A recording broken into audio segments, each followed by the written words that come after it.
Let's go. Let's go. Let's go. Oh my goodness. I cannot believe this. So this is the first time we've done an emergency just live chat. I don't know how many of you are going to actually even be here because, of course, we do it on Tuesdays and Saturday nights, but it is still wild that TJ Finley has entered the transfer portal. Now, this news just broke. Obviously, this was first reported by Garland Gillen, and then Reggie Chapman confirmed it, and now all the other LSU beat reporters have confirmed the news that TJ Finley is now in the transfer portal. Now, once again, this is the first live chat that we've done on a huge breaking news story. Part of it is because we were going to do an Elias Ricks film study. I know a lot of you are furious because you want the Elias Ricks film study. That will be pushed to tomorrow. So you will get that film study. Don't get it twisted. I might even push it back to Friday because, look, it doesn't matter how you cut it. Football is all about the quarterbacks. And if I were to do the Elias Ricks film study right now, it'll just be about the quarterbacks. That's what the live chat would be all about. So TJ Finley has entered his name into the transfer portal. And this is not really a shock to anyone that has been closely following the quarterback battle. Now, if TJ Finley or anyone associated with TJ Finley just happens to be watching me right now, I know there's obviously more important stuff that that you guys are going through right now. I would seriously consider staying at LSU, even if you are the number 3 or the number 4 guy, or even the number 2 guy. And the reason why I would consider it, and I know this is not a very popular opinion, but number one, Myles Brennan and Max Johnson, while I do have them ahead of you in the quarterback battle, I still think, and this is just me, I still think you could catch up to them down the road. The one thing that those guys do that you don't is not turn the football over. And learning how to do that only comes with experience. Also, you from this point forward will be immediately eligible to play anywhere. So at this point in the season, you're not going to go anywhere immediately and start over whoever is at whichever program. So on top of that, you have to keep in mind this one thing. And it's kind of an important thing. Last season did not count against your eligibility. So TJ Finley still has 4 years of eligibility remaining, the best I understand it. So if I were TJ Finley, I would seriously consider staying at LSU. But that's besides the point. He has entered the transfer portal. He could come back in theory. Now, what is the one thing that keeps rearing its ugly head with TJ Finley? It's the turnovers, right? It's not as if Max and Myles are infinitely better at quarterback than TJ was. Now, I will say this. TJ Finley's spring game was not good. It was a bad regression.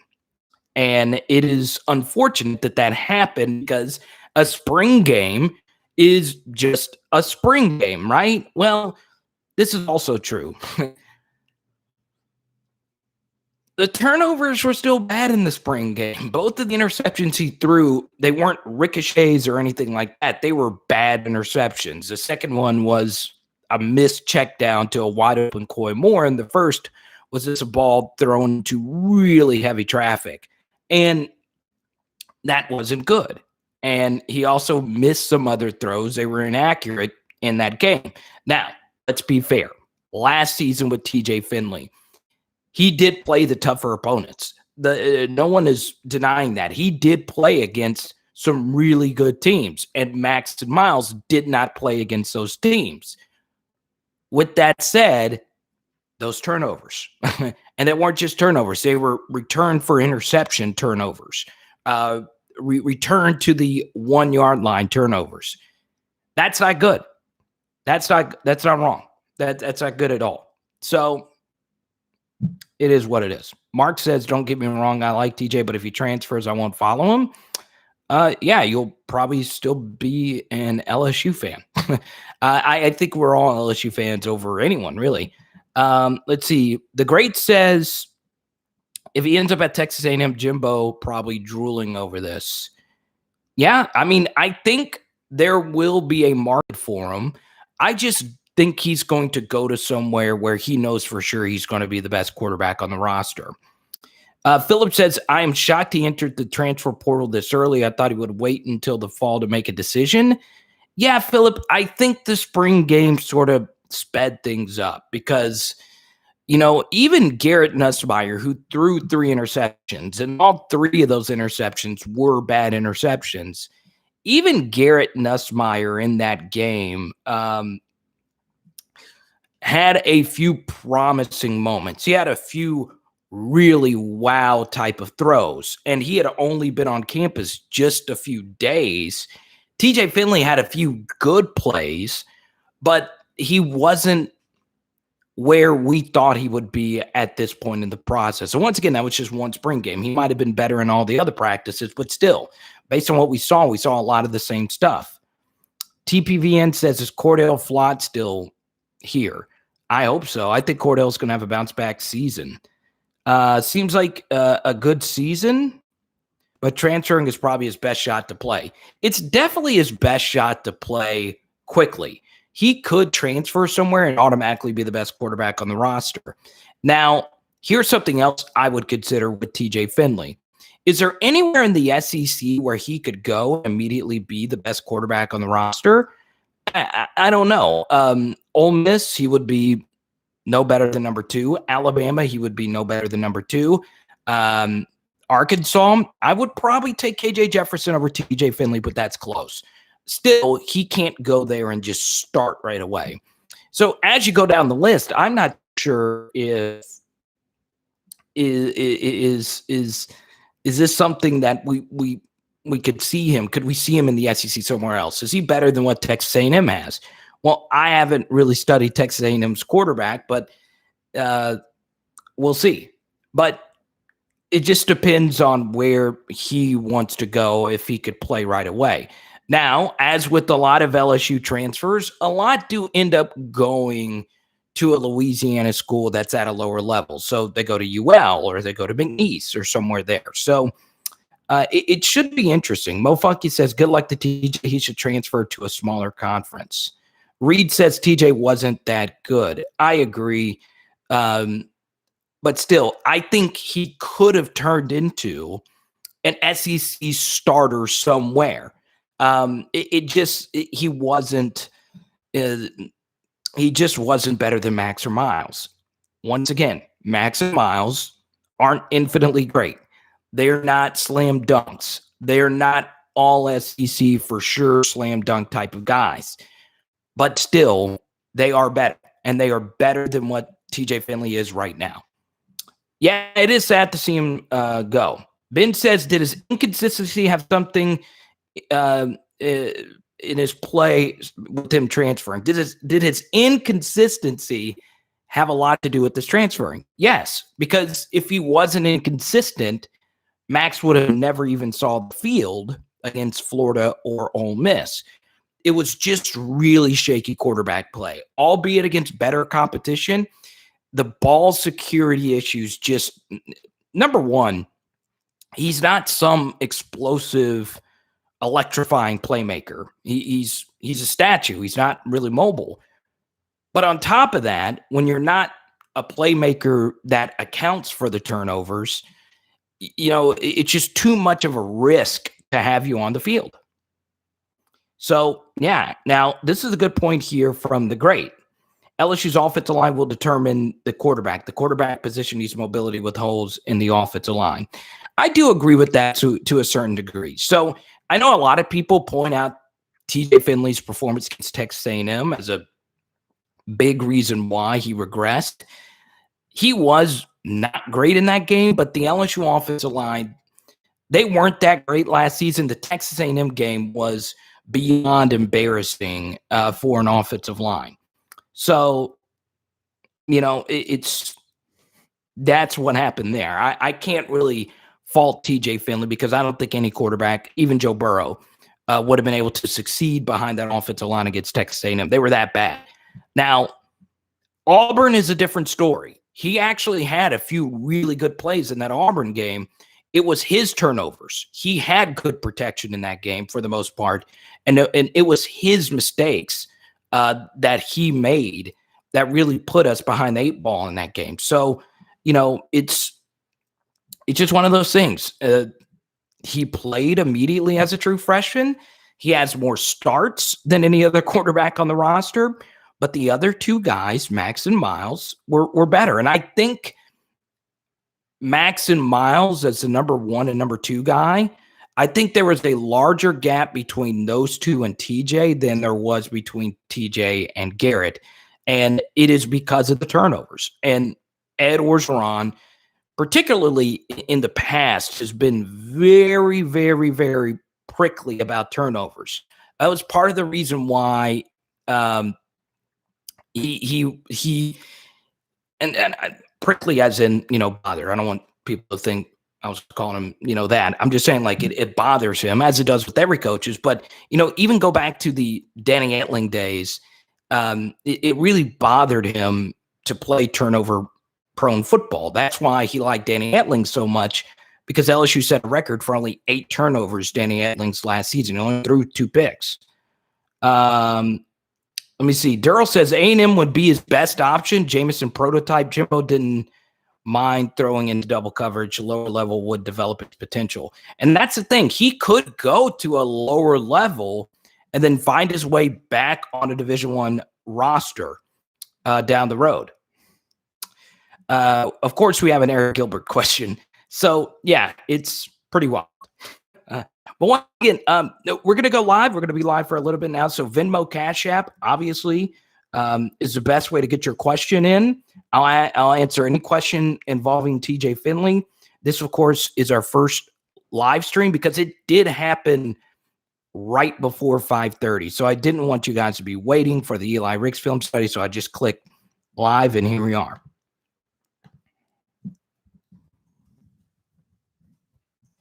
Let's see. Yeah, you can kind of see it coming from a mile away. And I think Ed Orgeron really liked TJ Finley. I did. And, I know a lot of people say, well, Ed Orgeron berated him. Yeah, he wouldn't have done that to a guy that he did not like. Ed Orgeron is not, a piece of crap. He wouldn't have done that to TJ if he didn't feel comfortable doing that to TJ. And a lot of people are going to point and replay that tirade. Look, I wouldn't look too much into it. The bottom line is Jake Peets came into this quarterback room, tabula rasa, clean slate, wasn't really familiar with any of them. And, this was a fresh set of eyes, which actually works in TJ's favor in getting someone new. And then DJ Mangus coming in, who's kind of new, but not having been a part of last year's team, and he still couldn't win the job. So the bottom line is TJ Finley just wasn't as good as the other 2.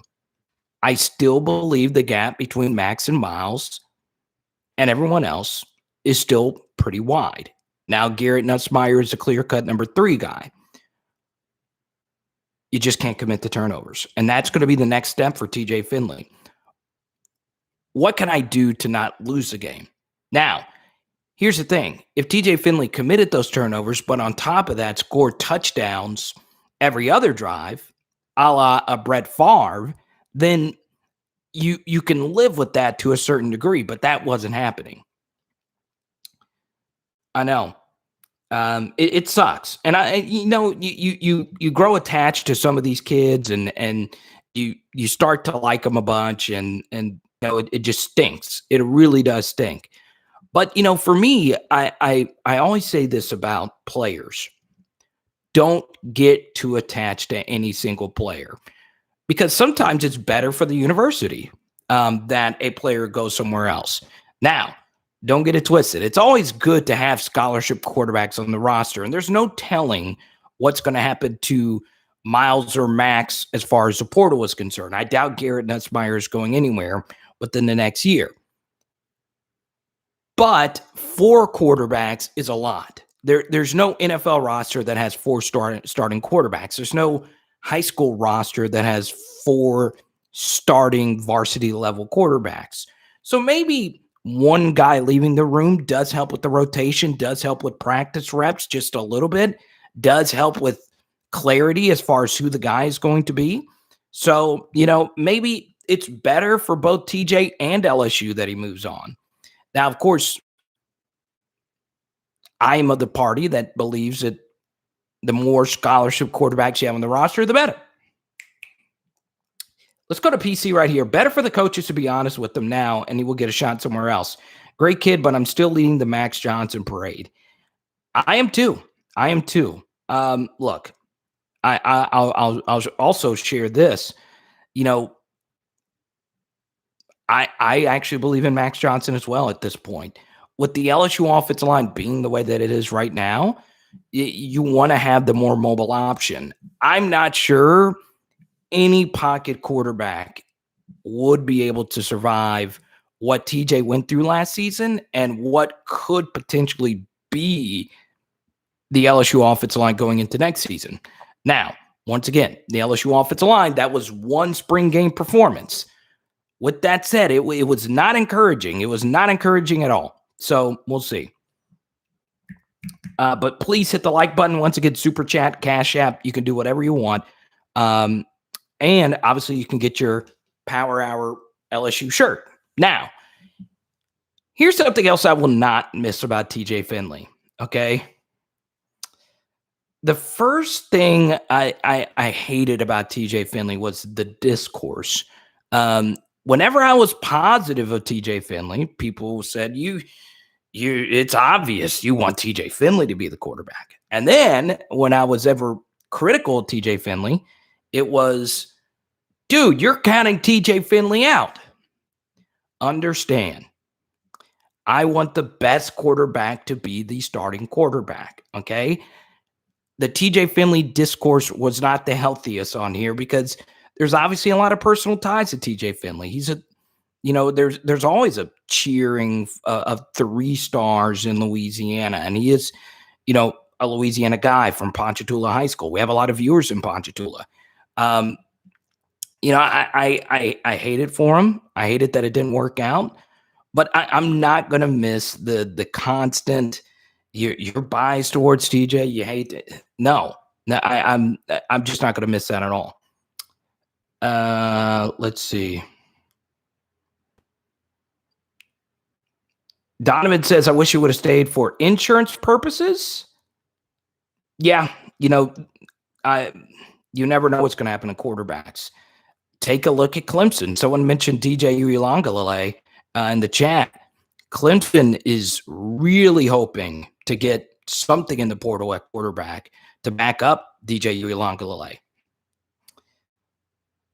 I did too, Ben. I really did too. Knowing, Ponchatoula's history with LSU fandom and all of that, I always root for the Louisiana guy. And to this point, we have yet to really have a Louisiana quarterback really succeed at LSU. And that kind of stinks because, Jamarcus was from Alabama. And you look at Danny Etling, he wasn't from here. Joe Burrow's from Ohio, and Zach Mettenberger's from Georgia. It would have been nice to have a Louisiana guy, but, that could potentially change with Garrett Nussmeier and Walker Howard. Let's see. Where can I get that shirt? There you go, Drip. I'll do this for you real quick. Let me ask you this question. Okay. Yeah, Burt Jones, but Paul, that's, throwing back. And I've met Burt a few times. He's a really interesting guy. He just loves hunting. I'll tell you that. But Mark, you can get your Power Hour LSU shirt there. I also knew Alan Risher in college. I love me some Alan Risher. But whenever I talk about LSU football, I am more focused on the modern era. So, I'm more focused on the national championship era. When you get into Chinese Bandits and the McClendon years and stuff, there's some viewers like Amacat that really know that kind of stuff, and some of you old schoolers, I know Cliff and Mo Funky. So I'm always honest about stuff like that. Let's see. I like Bama guys being in here. The Bama viewer here says Max Johnson is the best right now. Let's see. I think his head is bigger than his shoulder. He didn't have a good spring. What does that mean? His head is bigger than? I don't know what that means. So yeah.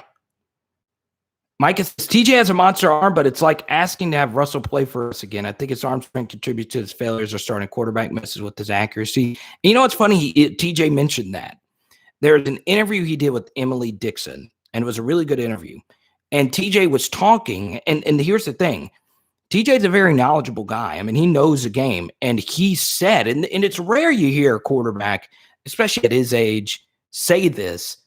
He said that one of his biggest pitfalls was him relying on his arm too much and him relying on his cannon of an arm to be what bails him out. And he referenced Cam Newton having that issue as well, where if you rely just on your arm strength, your mechanics get off as a quarterback. And what tends to happen is the ball will sail on you. Okay? So are there specific examples of that happening? Well, take a look at Auburn. The pick six he basically gave up, it was returned to the one, was when a ball sailed on him to a wide open Terrace Marshall. Both of the interceptions he threw against in the spring game were due to bad decision making, not mechanics. But the throw before his first interception, he missed a wide open Jack Mashburn. And it was because his mechanics were bad. He just used arm strength. And trust me, it takes reps. And when the game comes at you so easy, like it did at Ponchatoula, where you're so much more athletic than everyone, and your arm is so big you can just chunk it, it catches up to you at the college level. It does. But that's the thing. But TJ has mentioned that himself. I'm not sharing anything that a JT O'Sullivan or an actual quarterback expert would tell you. And TJ himself said it. So look, I believe in him. I think he's going to do great things. I wish it would have worked out for him. We obviously saw a lot of promise against South Carolina. But there's also this about TJ Finley that's also true. Not only the turnovers were an issue, the games that he dominated, the games where he was exceptional, South Carolina and Arkansas. In both of those games, he had more than 1 week to prepare for the opponent, while the opponent did not have more than 1 week to prepare for him. And that gives you such a massive advantage, especially as a younger quarterback, to learn all their tendencies. So against South Carolina, South Carolina had just won a road game the week before. TJ Finley in that game got a pick six. Elias Rooks gave him a pick six. Trey Palmer gave him a kickoff return for a touchdown. The offensive line was healthy, and that was pretty much their only dominant game this season. Offensive line was really good. The running game got going. So all those different things. Yes. What happened? I'm live. You okay, babe? Anyway, I hope Bailey's okay. Let's see. Yes. Yes. For what? An estimate for what? I can't. I'm live on YouTube. I don't know what's happening. No. She's not in trouble. She didn't know I went live. She thought I was just doing a regular video. We say hi to Michael. We say hi to Alan. We say hi to Paul. Marvin, I'm telling you. I don't think we're doing tacos anymore for Cinco de Mayo. El Cutie says I already knew it was going to happen. I know, Micah. I'm in timeout. So we're going to hang out. Obviously, I'm still going to hang out for a little bit. I told her we were going live, but to each your own. But of course, if you have a question, Venmo, Cash App, Super Chat, all that stuff's wide open. I know I just sent the T-shirt link. Y'all don't fight. G Bama, I'm going to block you if you call someone a chump again, especially Cliff, who's been with me since day one. Yeah, live arm needs pocket presence. I agree. I totally agree. I was the first to break this news for you, Michael. Well, I wasn't the first to report it. That would be Garland, Gillen, and Reggie Chapman. I know Garland well. I think I met Reggie once. Both great reporters, even though Garland's a Man U fan. But yeah, you know, as far as the future of LSU's quarterback room, still really bright. I mean, Max or Myles, who's going to be the guy? We don't know. I would guess Max for right now. That's just a guess. But it only gets better from here. Okay? You have the best quarterback to ever come out of Louisiana coming in this next class. The highest rated quarterback, in my mind, since Ryan Perrilloux. I think Walker Howard's a real deal. And I think year 2, he's going to be the starter. Then, you know, in that next class, start talking about Arch. You start talking about Eli Holstein. Ricky Collins I'm really high on. So we'll see. Do you think Myles transfers if Max wins the job? That's a good question, Alan. I would say no. Simply because, look, Myles graduated from here. He's obviously loves this university. I could see him going elsewhere. But here's the thing about quarterback that's a little bit different. Now, if maybe, you know, that obviously comes down to him. Obviously, Myles has deep family ties to Louisiana. I'm pretty sure he met his significant other here in Louisiana, and he loves LSU through and through. I mean, he stayed through the Joe Burrow years. He stayed through all these other tough times and a coaching change and all those different things. But the good thing about quarterback is there's not as much of a physical timetable as there is at other positions. So if Myles Brennan does have NFL aspirations, it's not like running back or defensive tackle or wide receiver where you need to get into the league as soon as as young and as fresh as possible. Paul says, you're very good at this. Well, I appreciate you, Paul. This was an impromptu, R. Nelson. I was actually cutting a video, but it was like 5:30, and I know we release a video every day at 5:30. And so the reason why I decided to go live is because we were doing an Elias Ricks film study. Got to go back and watch from the jump. Yeah, I know. I understand, R. Nelson. And thank you for your super chat yesterday. I hope TJ goes to LA Tech. That would be a good fit for him. I'm sure Skip would love him there. My next concern is that Myles ends up transferring. So, R. Nelson, I'll share what I led with today, okay? And this is something very important. I think TJ should reconsider. I really do. I think he should reconsider transferring. I understand why you would transfer. You can go to a lower level now and then immediately be eligible to go to Auburn or just anywhere. And I totally get that.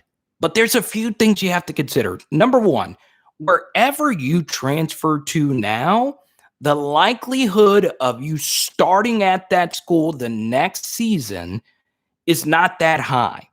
Now, here's something else. Maybe TJ Finley was told today that you are the number 4 guy.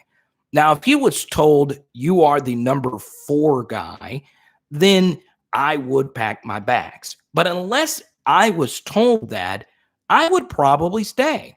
Okay, so Max Johnson, who's a mobile guy, has not been injured. He can always get injured. Myles Brennan can always get injured. And then immediately, boom, there you go. You're back on the field. But here's why I would consider staying. Keep in mind this, and this is very important. Keep in mind that you did not lose eligibility from last season. So you still have 4 years remaining, the best I understand it. So you could have technically been a redshirt freshman this year and still have 4 years left. And you would have taken in this NFL coaching. You would have taken in this experience and this competitive battles and throw to the NFL wide receivers that LSU has at their disposal.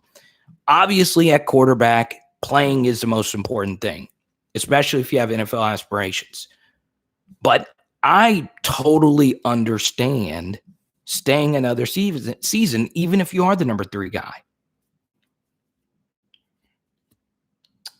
Yeah, man, those are some good times. Daniel said, I felt like this was necessary. The live stream or TJ? Let's see. My next concern is that Myles will end up transferring. So let me address these Myles Brennan rumors as far as him transferring, okay? Because I do want to throw this out here. My friend Blake at AYS says that there could be another quarterback. Now here's the thing. Blake, he's pretty well connected. Maybe there's someone, I don't know. I would highly doubt another LSU quarterback transfers right now, especially Myles Brennan. Now, obviously, Garrett Nussmeier and Max Johnson are less likely to transfer. Garrett Nussmeier just stepped on campus, and Max Johnson took the first team reps in the spring game, took the first team's rep the first day of practice. Ed Orgeron obviously likes a quarterback that doesn't lose, so Max Johnson went 2-0. Okay, now, we could talk a lot about Max Johnson. How good was he actually against Florida and Ole Miss? Max Johnson was really good against Florida, and he regressed a little bit against Ole Miss. Ole Miss had more to do with Kayshon Boutte playing one of the best games you'll ever see a wide receiver play.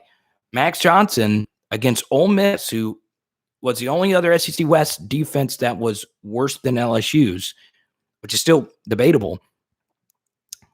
Max Johnson missed a lot of throws against Ole Miss, particularly in the red zone. But he won the game. Now, here's something else you got to remember about Max Johnson. Ole Miss and Florida's defenses were not as good as the defenses TJ Finley faced in 4 out of the 5 games that he played. Arkansas's defense was better. A&M, Auburn, and Alabama's defense was more certainly better. So, Max Johnson in his final 2 games, the LSU offense averaged, less on a yards per play basis against the teams that they faced average. So, in other words, LSU against Florida, I think, averaged 4.9 yards per play, and Florida gave up 6 yards per play. And Ole Miss averaged, I think, 6.8 yards per play, and LSU only averaged 6.2, 6.3. I will also like to add in this, though, with Max Johnson. I just slobbered.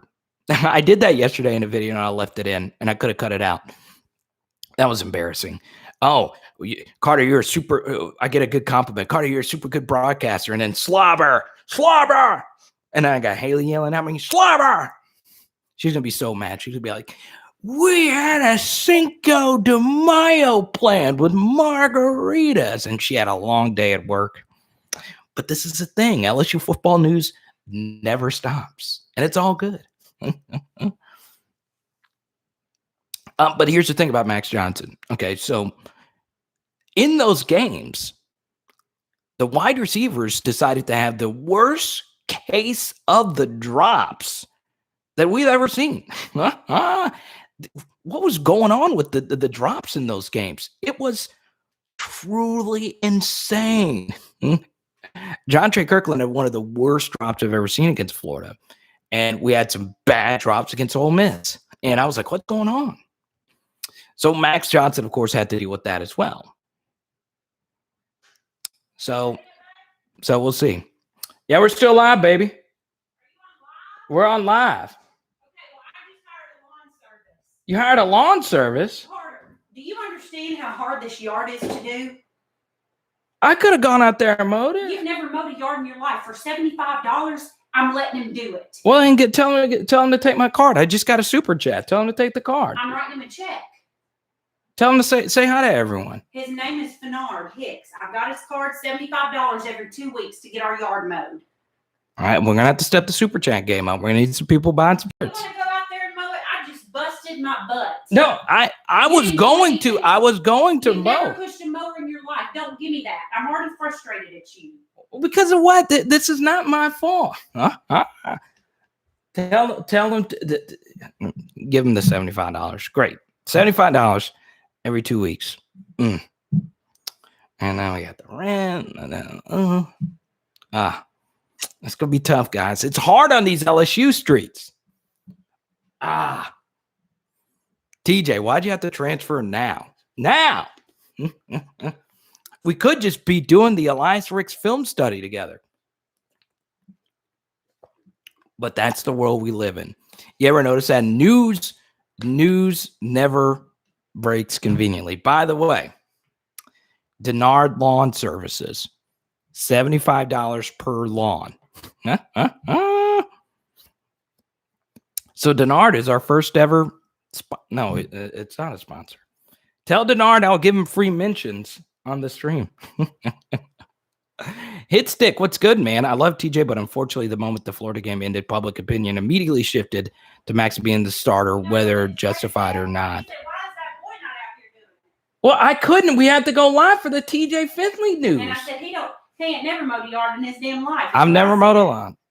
Well, come say hi to everyone. Guess what? Now we got a yard guy. And we got a yard guy. Come say hi to everyone. He's real nice, Mr. Fennard Hicks. We got a lot of people watching. We got 100 more people watching from our live stream yet. Well, about 70 more. Well, he hadn't been mowing the yard. I have. We just got a lawnmower today. It's the first day we got the lawnmower and we give up. By my dad. Her dad gave us Hicks Lawn Service. I've never seen Fennard spelled like this. Okay, here's what we'll do. He asked me how to pronounce it, and I said Fennard. Fennard. Okay, tell me this. Someone tell me how you spell Fennard. Okay, I have his card right here. I'm going to give the man a check out of your checkbook. Not out of my checkbook. Let me try and mow it one time. No, I'm kidding. Let him. I'm kidding. If it's every 2 weeks, it's not that big a deal. It's not. It's not. And we don't have to. He's out there edging. You know what edging is? You know what a weed eater is? My edge is right here. No, baby. No. Yes, the weed eater where it gets edged. I want the whole world to know how frustrated I am. Do you know what edging is? He's got a blower. He's gonna blow all the grass. He's gonna give our lawn a taper. Mr. Ray said, "Where's that boy at?" I said, "He's inside." He said, "This ain't a woman job." I said, "Tell me that again." Okay. Who knows how to spell Fennard? Who here knows how to spell Fennard? Now I've done lost my AirPods. Oh, don't lose those things again. Okay. Let's see. I'm waiting for people that know how to spell Fennard.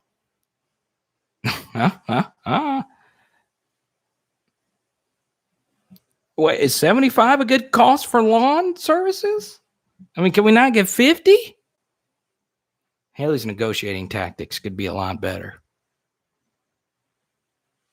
His phone number is. Or did you want me to mow the yard? I would have mowed it. I'm excited. I would have mowed it. Okay, so this is how we spell Fennard. No one has gotten that. Is it 75 per month or per mow? Per mow. Oh my God, that's no. I don't know anything about lawn service. It's hard work. I'm not saying it's not hard work, but apparently and the we chat. have a bigger yard than Mr. Ray does, and he's doing ours for the same price as Mr. Ray. Okay. Where's TJ Finley going? I don't know. So Fennard is spelled Phenord. Phenord.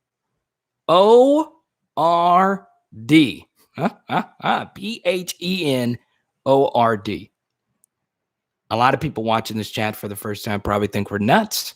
And you are right. Everybody hit up Fennard at Hicks Lawn Care Service. So here's the thing. Hey, Miss Debbie.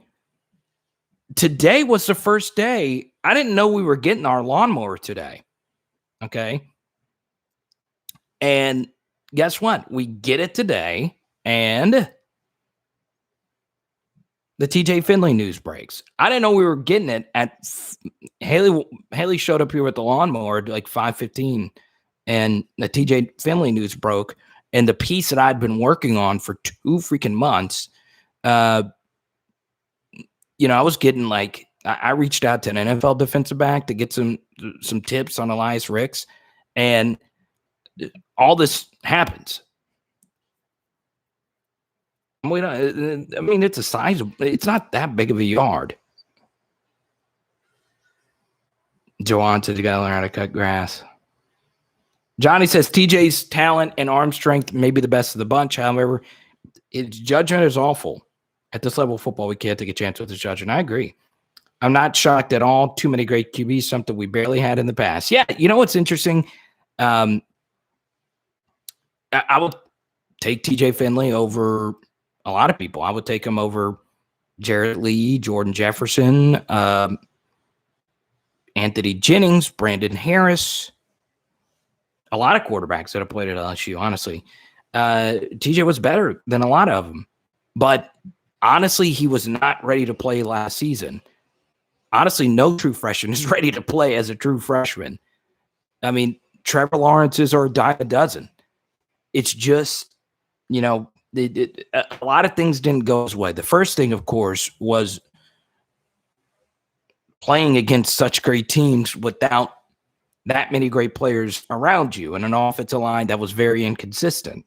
So, you're a 3-star true freshman playing the most pressure-packed position in all of sports for one of the biggest universities on the planet. Was a lot of pressure. And, I think for me that what really changed my opinion were some of the same issues in that spring game. Now, you can ask anyone. No one hates a spring game more than me. But it was mechanical issues and it was decision-making issues, which is not, evading a sack, which is something you don't have to worry about in the spring game, or not being blitzed or whatever. So, those things still existed, and that's the bottom line. Someone did mention, as long as he doesn't go to Bama, I don't think you have to worry about that. Bryce Young is going to be really good, and it's kind of hard to not be with all this great talent with Mechie, Bolden, and all those guys around him. So, yeah, I mean, I don't think you have to worry about TJ Finley going to Alabama, and I don't think he will go to another big-time Division I program. I'm not sure. Even Texas A&M, which has some uncertainty with their quarterback position, I just don't see that happening. I don't see Florida or anything like that happening. I know someone asked, where do you think he'll end up? Only he knows that. I don't, stake out where guys are going to go from LSU.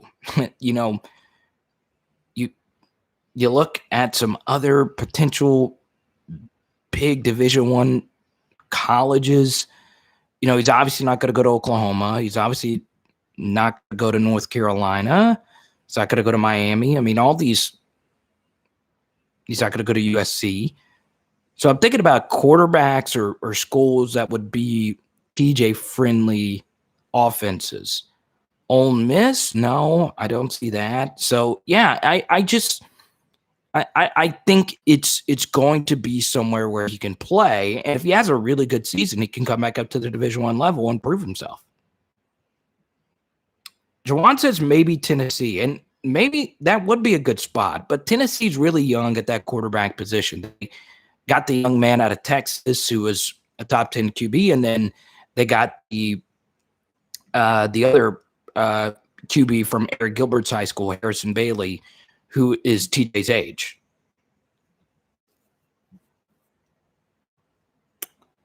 Let's go. What's up, Field haters? Oilfield, I haven't seen you in a minute. What's good? Nicholls State, that would be a really good fit. Nicholls, high-powered offense. I mean, Nicholls put up some points this season. Vanderbilt would be a very interesting fit, Hitstick, and I think Clark Lee would be open to it.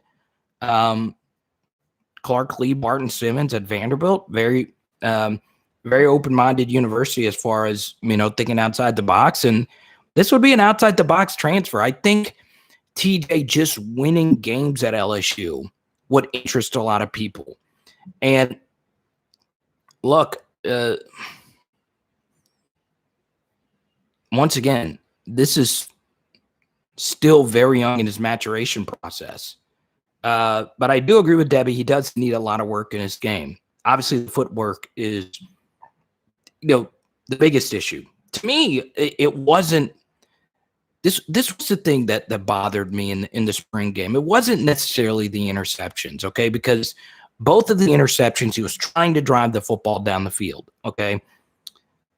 The first interception in the spring game bothered me a lot because it was only because of what happened the play before, where he missed a wide open Jack Mashburn, and you could just see it. Now, once again, I'm not a quarterbacks coach. I'm not Quincy Avery. I'm not James Washington. I'm not a quarterback evaluator or anything like that. But you could just see from the mechanics, the throw before his first interception, he just used all arm, and the ball sailed on him, and it was such a bad miss. And what happens is, as a quarterback, when you throw an incompletion and it is your fault, those mistakes can then lead to the next play, because what you can do, and this is a quarterback, and this could be an athlete at any level, when you make a prior mistake, what sometimes you do is try to overcompensate it. So he missed that throw on second down. So it was 3rd and long, and he decided to force the football down the field and force the coverage because he was overcompensating for a mechanical error the play before. What's up? I'm going to go put the push mower in the garage, in the storage unit in the garage.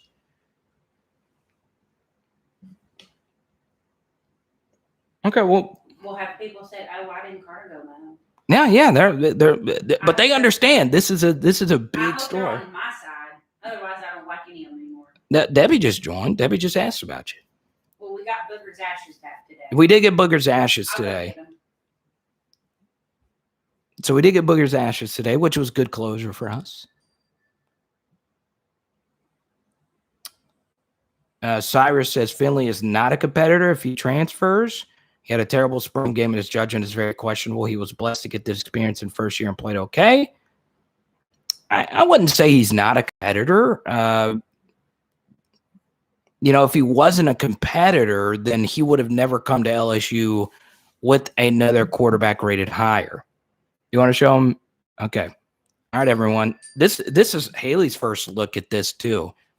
So before the TJ Finley news, we were just going to let me show. Go ahead.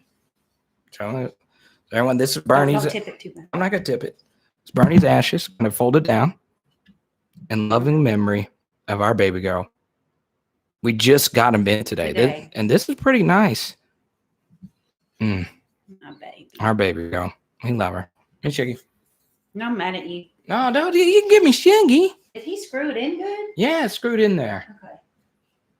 Mom. Oh, that's so Booger always being. She made her live stream appearance. Gotta love our baby girl. She always got it. So now she can make live appearances whenever she wants. That's so weird. Oh, Debbie lost a dog this weekend, so she's waiting on her ashes. Yeah, so please hit the like button if you're watching. If you're new to the channel, our channel dog, Booger, our dog, passed away. Just a few, and it was emotional. We kind of got over it, and then this was our final closure. So Haley wanted to make sure everyone saw these ashes, and that's why we did an emergency live stream. It's not for TJ Finley; it's for Booger. Oh, you lost your Abby on Monday? Oh, Everyone welcome Brian and Annie Penton to the channel. Everyone, round of applause for Brian and Annie. Your first ever comment as a couple. Everyone welcome Brian and Annie. Brian and Annie, I want to introduce you to Mo Funky. He and I have been friends for a while. Cliff is actually my uncle. But everyone here, I have the only person that watches my channel that I know personally is Cliff. So Fueled by Haters has been with us for a while. Criscos owns a bunch of goats. He's cool. T Streets, welcome to the channel, T Streets. Michael, what's good? Let's see. Let me shout out a few more new viewers, and we'll get back to TJ. Cyrus, welcome to the channel. T Streets. Oklahoma State would actually be a really good fit for him. I have a good friend that plays for Oklahoma State. Go Tigers 504. Welcome to the channel. I think you've been with us for a while. Johnny, it's good to see you again. Oilfield Trash, it's good to see you again. I kind of hate saying that, though, because I have a lot of respect for the oil field, but I understand that is a saying. Shout out to my homie Frank Foster. Micah, what's good? Welcome to the channel. TJ has really hit the portal. PC says, does this accelerate the announcement of a starter? No, I don't think so. I think it actually decelerates it a little bit because LSU's not going to be a little worried as far as, if we name Myles the starter, then what if Max says he's going to hit the portal? So we'll see. I don't think it accelerates that. I think Ed Orgeron now is going to play the starter's role a little closer. Let's see. Mickey Joseph, LSU coach and assistant head coach, has a 2-year contract extension that is set for approval at tomorrow's board meeting. So I know, and this is aside, we'll get back to TJ Finley in a second. I know there were some rumors floating out there with Mickey Joseph and Southern. Southern decided to go with one of their assistants, and then Marshall Faulk's name started getting floated around. LSU is better for Mickey Joseph. LSU is better with Mickey Joseph on staff, considering all the NFL draft picks he's had. Most notably, obviously, Jamar, Justin, and Terrace. Let's see. I could tell TJ was gone when the camera panned him on the sideline when Max asserted his dominance. I wish TJ the best.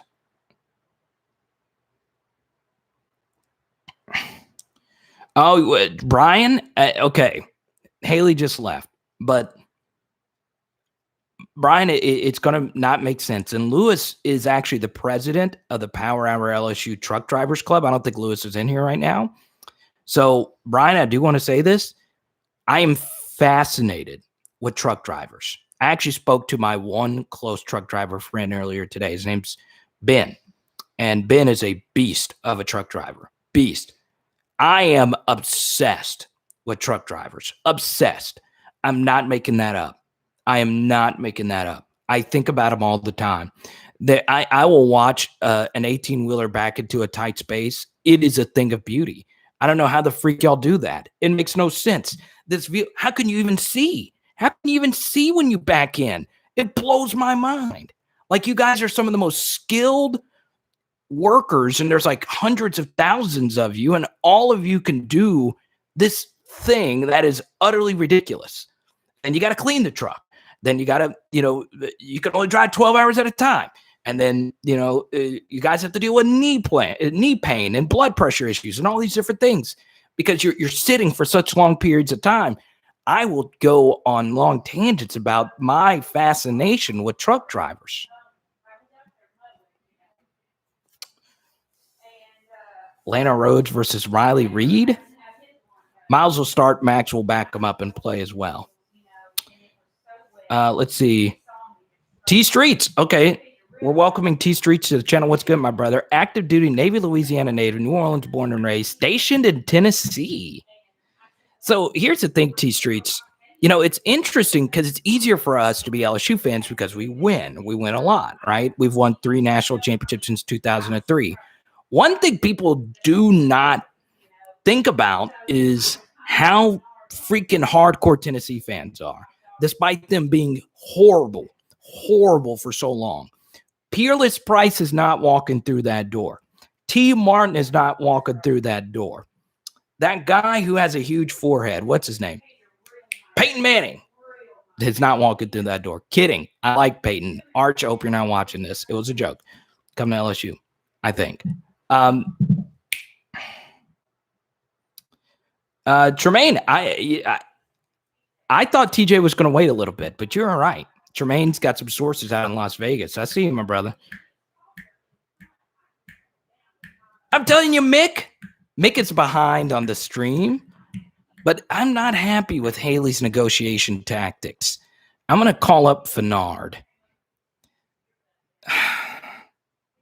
You see, doing this live stream, I've only gotten one super chat, and we gave up on the lawn service, and we got a lawnmower, and Haley just said, I'm hiring this guy. $75? I'll do it. I don't know. If one of you guys could super chat these lawn payments.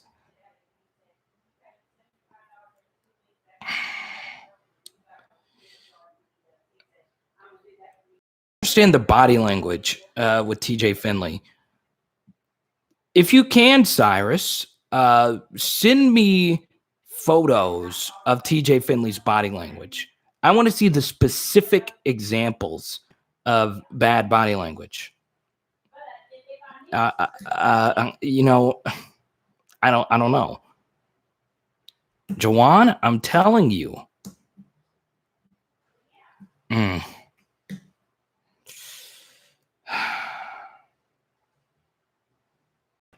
He's not mentally tough. So everyone that transfers is not mentally tough. Well, there might be some truth to that. What's up, Paris? Yeah, I can always count on Paris with the super chat. I love it. Everyone congratulate Paris. She and I shared our shared disdain for Spanish. I failed Spanish 3 times at LSU, and it cost me dearly. Congratulations, Paris. Round of applause, everyone. Not only Paris making the announcement, but super chatting it, helping with Fennard's lawn service.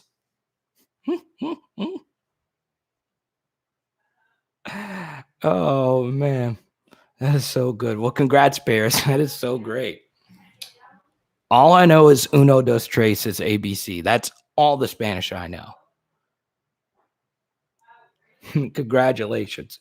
If you're not showing love to Paris right now, I'm sorry. And I'm surprised I've yet to hear a bad French pun, such as, well, if your name is Paris, why didn't you study French? Blah, blah, blah. I'm surprised with all the dads that watch our channel. I'm surprised we never got that dad joke. And Paris has talked about this multiple times, her disdain for taking Spanish. Now, it's not the Spanish language that's a problem. It's just, learning a new language. So what happened to me this is why I hated Spanish so much personally, is that I took Spanish 1 in high school, and I was able to get college credit for Spanish 1, but not for Spanish 2. So when I took Spanish 1 my junior year of high school, I then was like, crap, I have to take Spanish 2 so I can graduate. And I tried it my junior year of college, and I had to relearn everything. And, it's better to just take them in succession now that I know.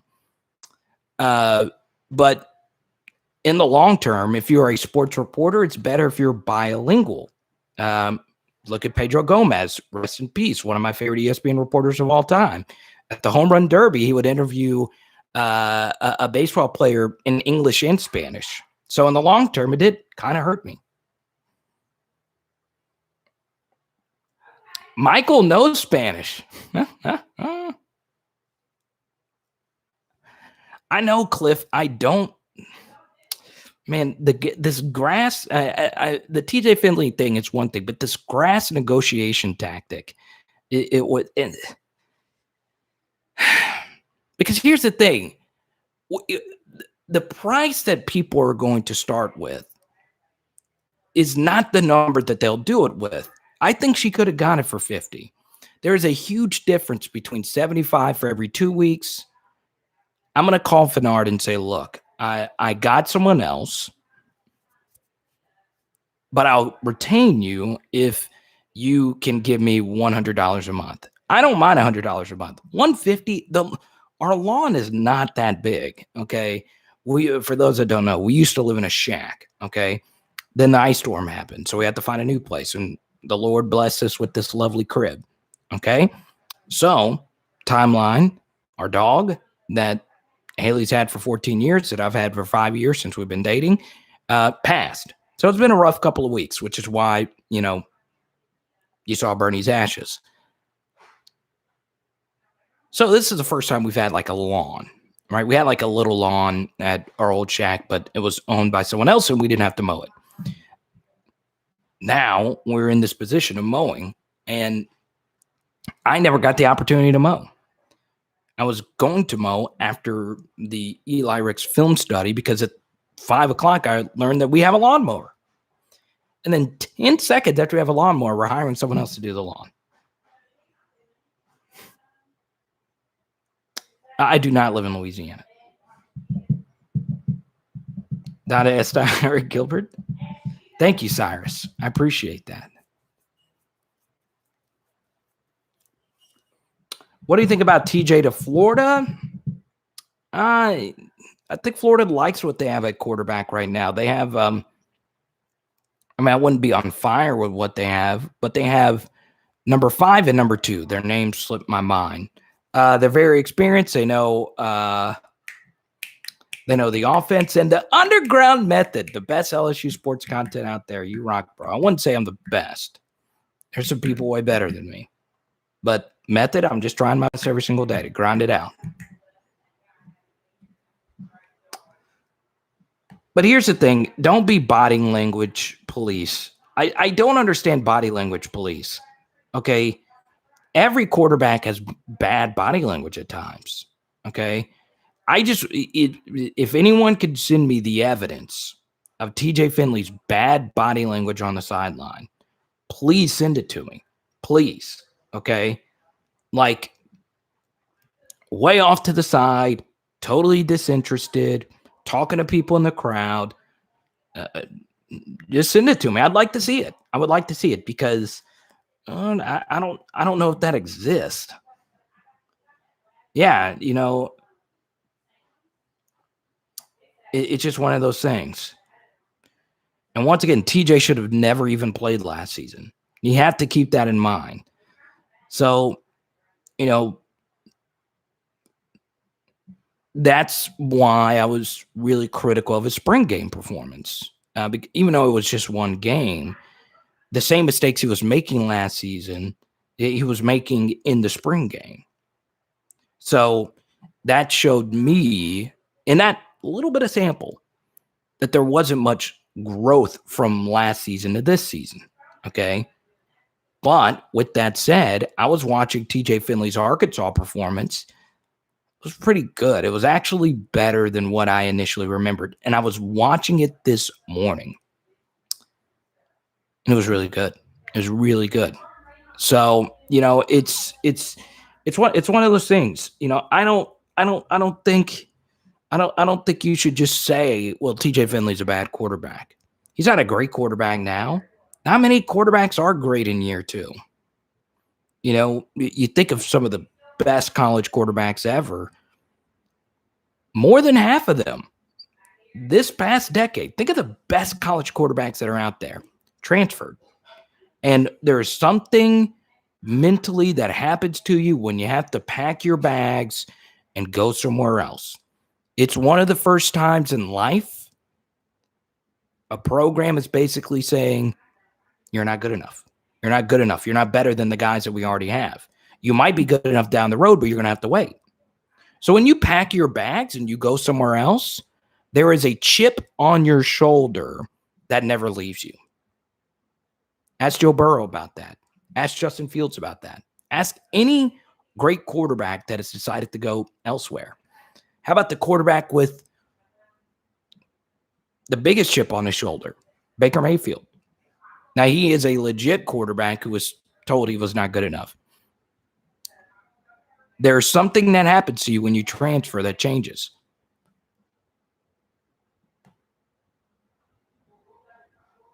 So we'll see.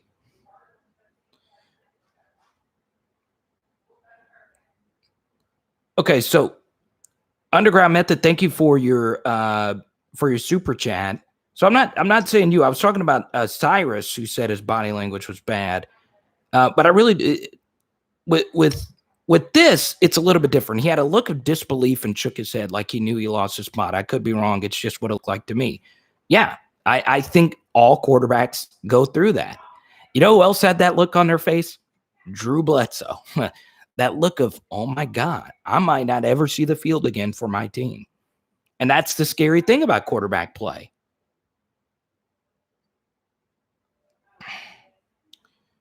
He was totally disinterested the last 2 games. Dude, if you didn't see that, something is not computing. Okay. That's not what I'm asking, Cyrus. Okay.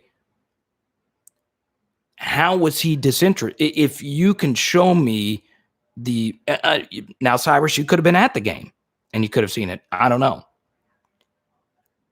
If you could show me a shot of him on the sideline, him being disinterested, I would like to see it. That's what I'm saying. Okay. He could have been. I can't speak on TJ Finley's feelings. Okay. But by all accounts, I never heard from any people that I know that he was a bad teammate. So we'll see.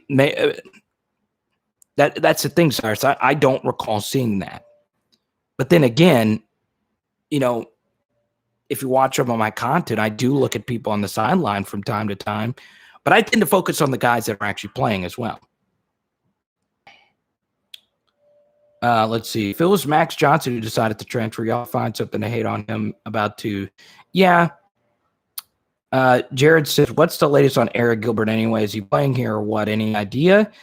There is no latest. I know that he's tried to get back on the roster, and I know a lot of people want him back on the roster in that building. And on top of that, I do believe Eric Gilbert could potentially be playing for LSU next season. Now, I've shared this before. I'll share it again. I don't like to speak on behalf of any player's academic standing, okay? But what I've heard is there are some academic hurdles that need to be cleared with Eric Gilbert for him to play next season. I wasn't a great student at LSU. Something I personally struggled with was my focusing while I was at LSU, away from my family.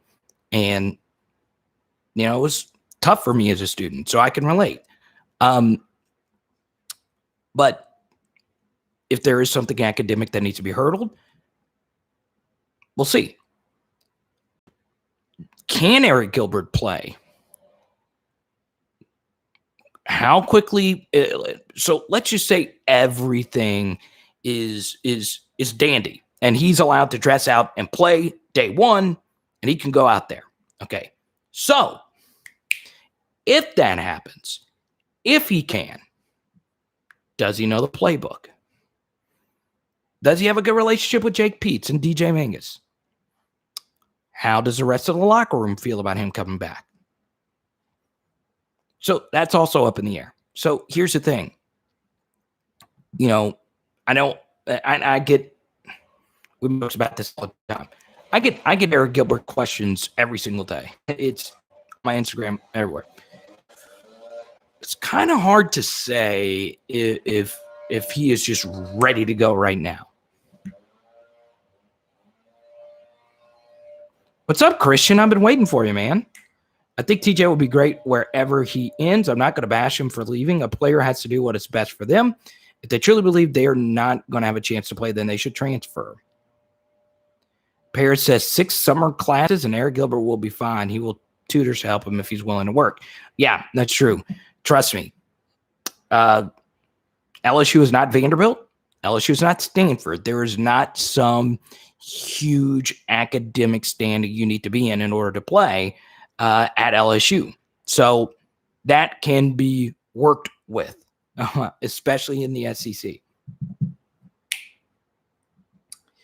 KJ says this decision was inevitable. Max, in my opinion, is more polished and technically sound quarterback. It has been coached up by his pop since he was a kid. We have Nussmeier in the bullpen as well. That's a fair assessment. Aaron Burgett says, goodbye, Findlay. He turns the ball over the best. Yeah, he does turn the football over more than the other quarterbacks. I wouldn't quite say goodbye or ha-ha.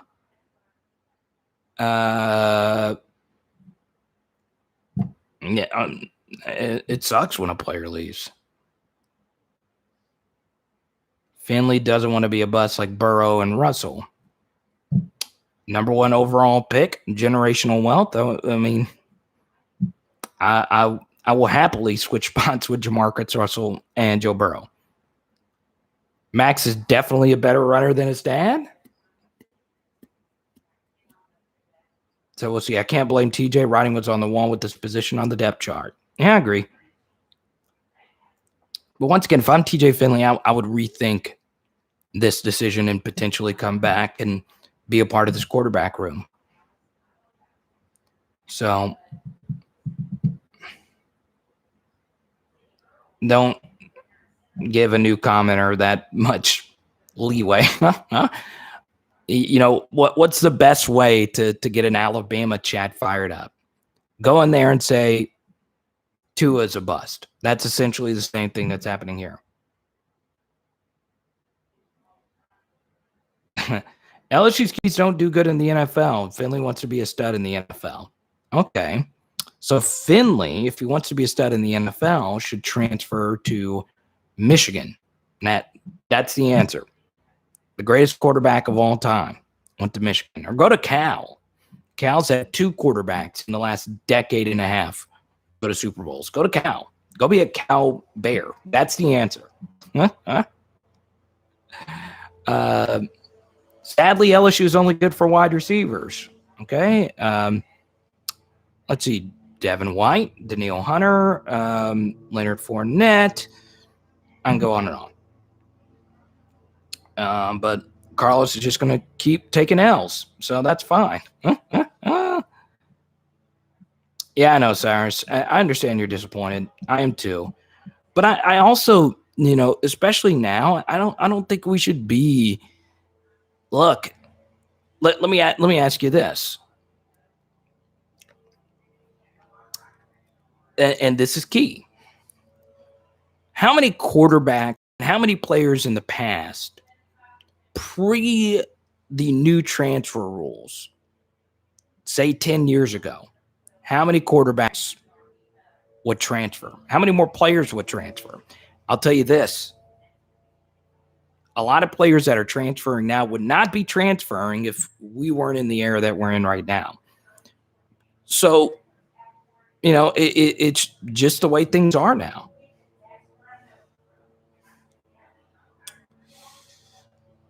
All right. Let's see. All right. Tired of Carlos. I'm tired of it. Let's see. You won't be missed. Well, all right. Well, I'm going to let you guys control the chat. It is 1:25. I will let you pick my next topic. Jared, I appreciate you, man. You need to come around more often instead of just coming hanging out when there's a big breaking news. Come on. I'm delaying lawn service and Cinco de Mayo tacos to hang out with you guys. Okay. So, Jared, I need you around. Jalen Hurts. Next topic, the art of negotiations. This channel has turned into a Gary V channel.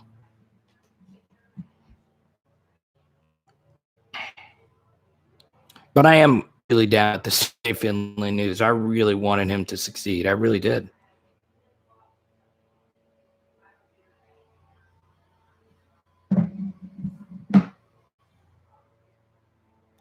Don't entertain Carlos, please.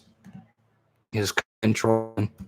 One thing you can do, though, that will brighten my mood, especially since my lawn bill just went up, is going ahead and copy a Power Hour LSU shirt right there. Boom. Click that link. There you go. Right here. Let's go. Huh?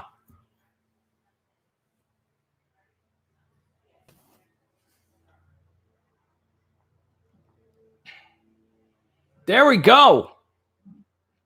Alex with the Venmo. Want to pick a new topic. Okay. I don't mind. Well, we'll hang out here. Thank you, Alex, for supporting the Denard Lawn Service Fund.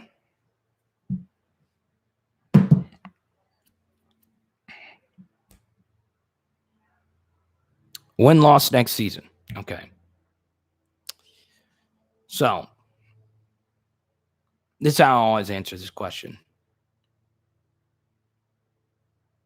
Let's see. Rob, what's good?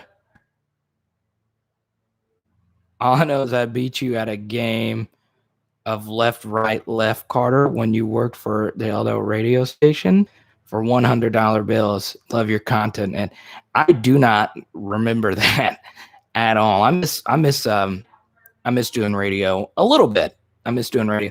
The funny thing is I do have a comm rack. So if there is a station that wanted me to host shows, I could do it from where I'm sitting. I have the studio equipment for it right here. And I also have a setup that I can just use with this, but I have actual radio equipment. So we're going to go to Alex's question here as far as win-loss is concerned. So here's the one thing I always say about win-loss. It's not so much how many games you win. It's what's the bare minimum amount of games you should win, and then go from there. Because here's the one thing the 2019 LSU team did. Okay, and I know we talk about them a lot for good reason, but a big reason why we talk about them is that they didn't play many close games. So because they didn't play many close games, it took away the coin flip nature that is SEC football. Unless you're Alabama, unless you're Clemson in the ACC, unless you're Ohio State in the Big Ten, you don't kill teams. You don't just blow teams out. So football games are oftentimes a coin flip. So to me, the games that should not be coin flips, well, obviously you have the 3 non-conference games. Kentucky should never be a coin flip. So that's 4 wins you should have at bare minimum. I think you should beat Mississippi State and Arkansas every season. That's 5-6. And then you look at the rest of the schedule, that leaves you what? 6 other games. Now, if that leaves you 6 other games that are coin flips, then you should win half of those. Okay. Now, one of those is against Alabama. That's obviously really tough. But those other 6 games, if you split those other 6 games, guess what? You have yourself a 9-win season in the regular season. Then that gives you the opportunity to win your bowl game. So if there are 6 coin flip games and there's 6 games that you should win, guess what? That puts you at a bare minimum total of what? 9 wins. Okay? Let's be very generous in this situation. 8 wins. So, Alex, to answer your question, I don't know the exact amount of wins. We might not ever go 15-0 again. However, LSU, at the bare minimum, if we don't get at least an 8-5 record, if we don't get to 8, that's when heads should roll. Because LSU has too big of a recruiting advantage. LSU has too much talent to be having a 5-5 season and then an 8-5 season. That's unacceptable here.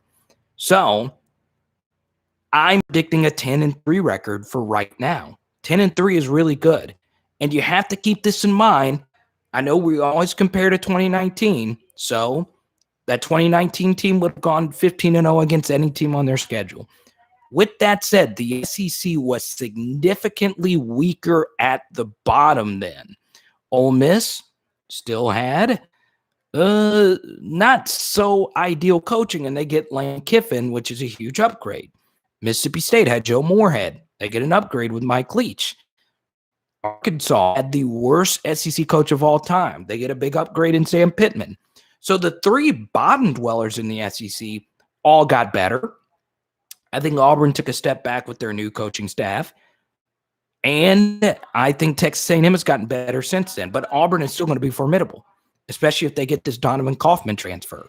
So the thing is, you have to take into account that this LSU team, number one, is really talented. But number two, everyone around us got more talented. And then when you look at the schedule, look at the win-loss, you look at the back-to-back nature of going against Dan Mullen 1 week, and then the very next week, you are going up against Lane Kiffin. That is a horrible back-to-back stretch for a first-year defensive play caller on the 7th and 8th game of the season with no prior bye weeks.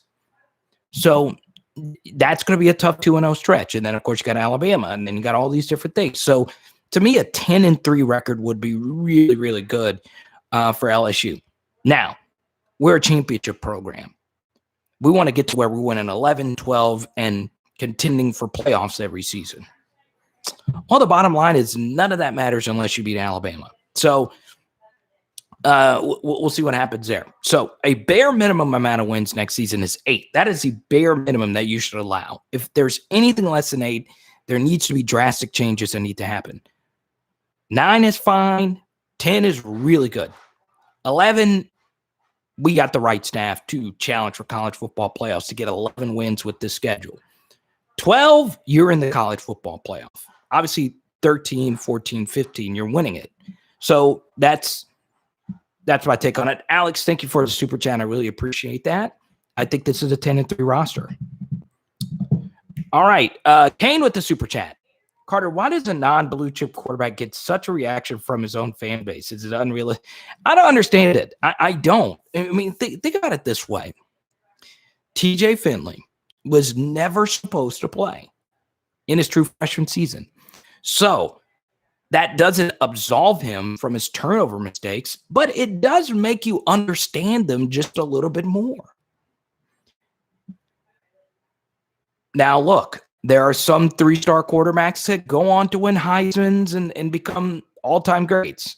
Patrick Mahomes was a 3-star.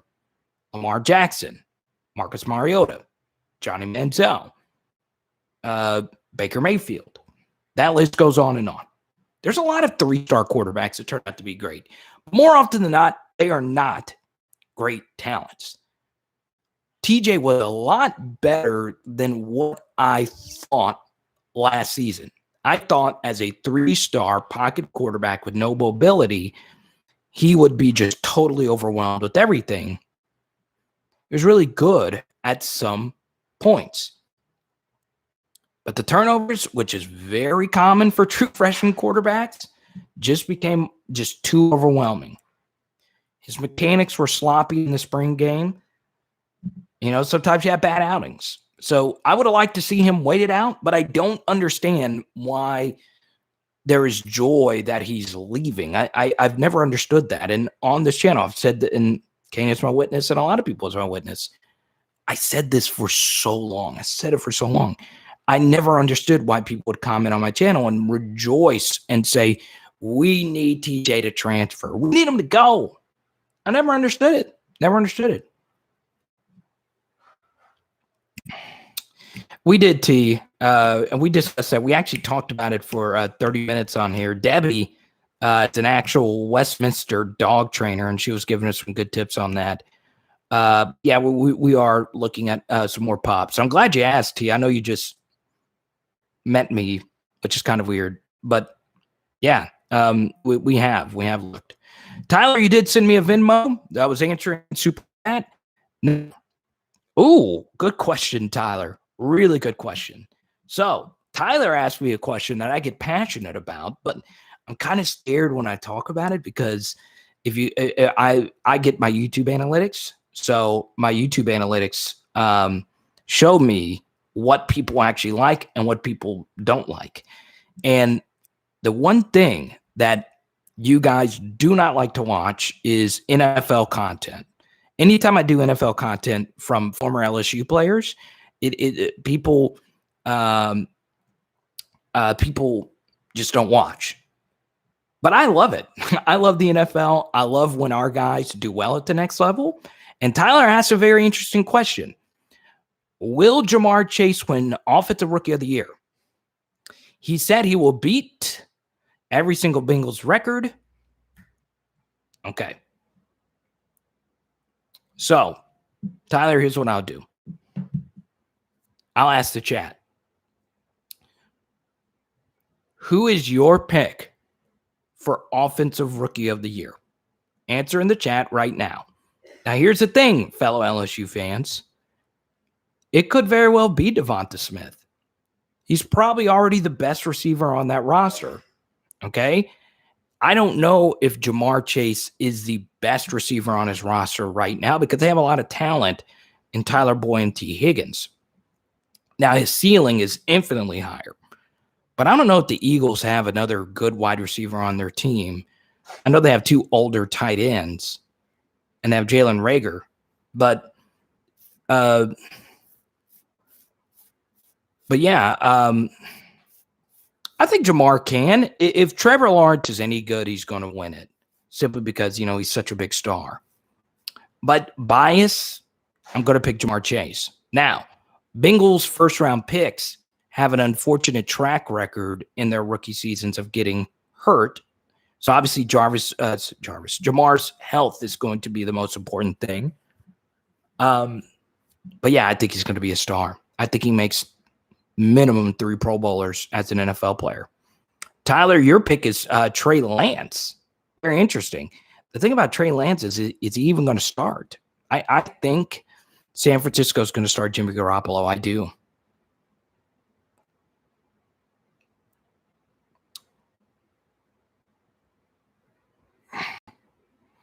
Let's see.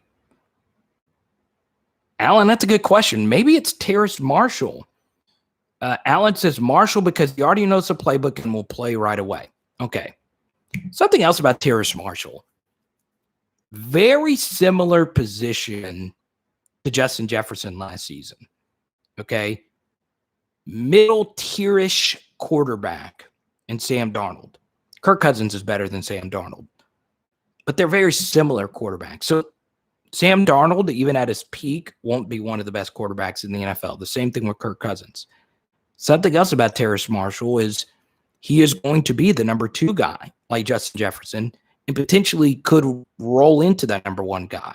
So when Justin Jefferson went to the Vikings, he had a role etched out for him in that they traded Diggs. So he got to be a comfortable number 2 and slowly work into being the number 1. Then on top of that, the Panthers have one of the best running backs in the NFL that's going to draw a lot of attention. So the Vikings had Dalvin Cook last season. The Panthers had Christian McCaffrey this season.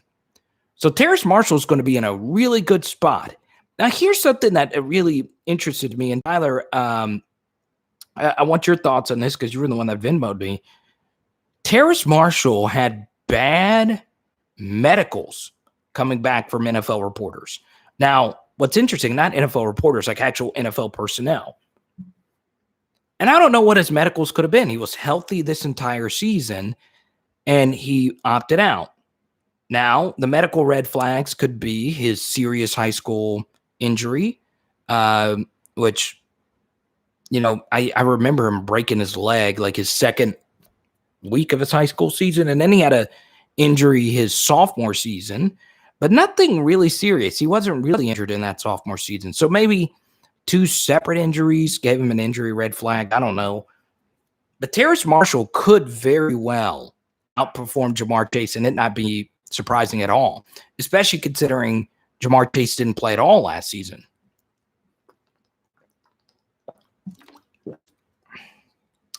Like button is very important.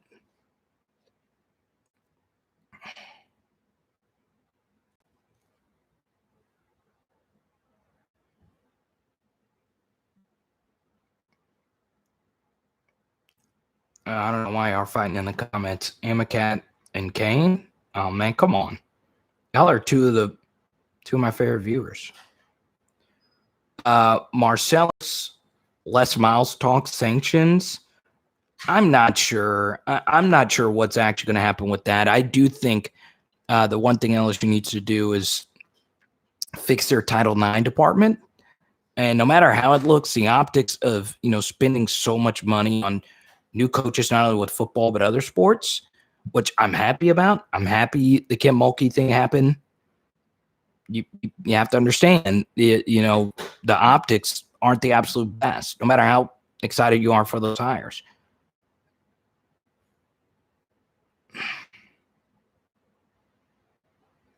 I agree with you, Raphael. I've been saying that the whole time. But I don't think anyone. I don't think anyone in this chat has really rejoiced. I do think people will rejoice, which doesn't make any sense to me. So I agree with you, Raphael. Yeah, T Streets. Once again, if a QB has, and Justin Herbert had a phenomenal rookie season, but if a QB has a decent rookie season, they're likely going to win the award just because they have such a huge impact on the game. But Justin Jefferson had a better season at wide receiver than Justin Herbert had at quarterback.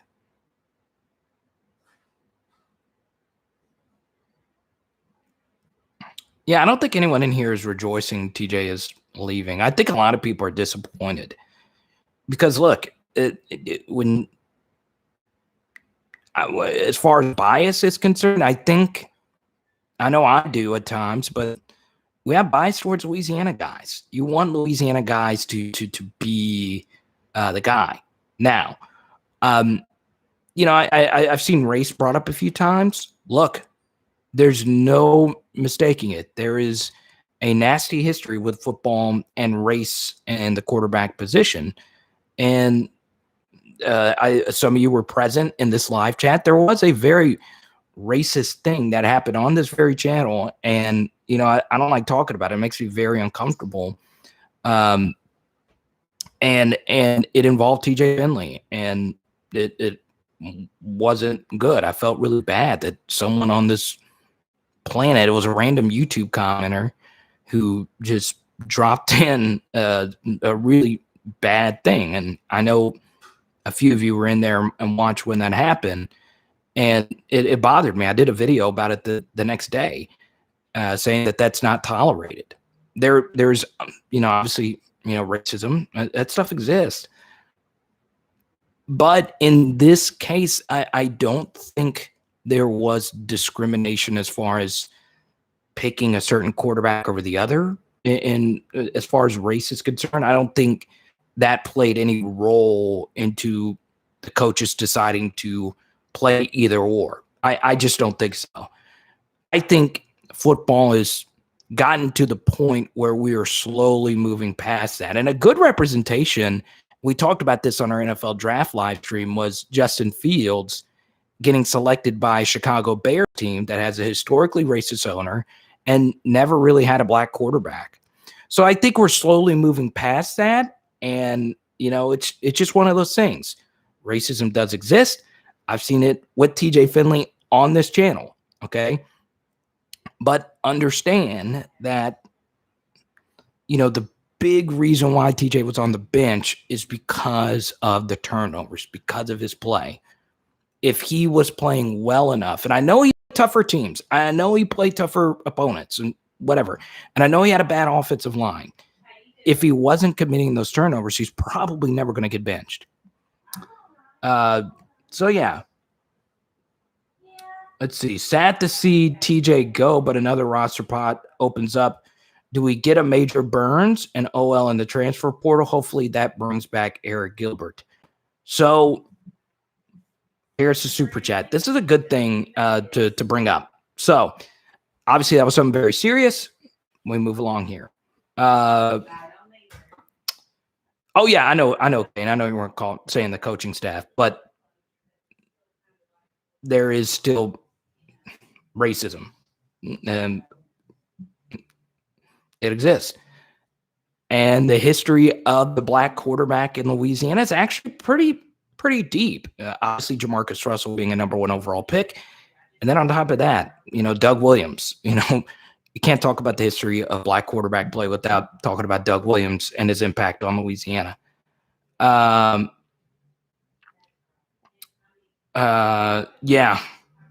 And recruited for LSU. So to Paris' super chat, I actually do think this needs to be clarified. So because TJ Finley transferred, that doesn't open up another roster slot for 2021.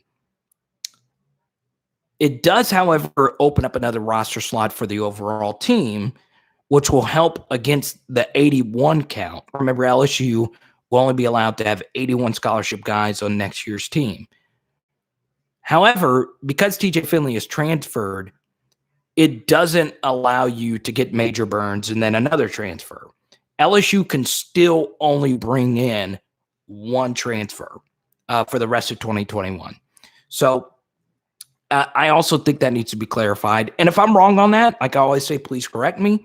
But the bottom line is there can only be room for one more transfer. And I'm glad you brought that up, Paris, because obviously our first 2 videos of the week were involving the offensive line and Major Burns.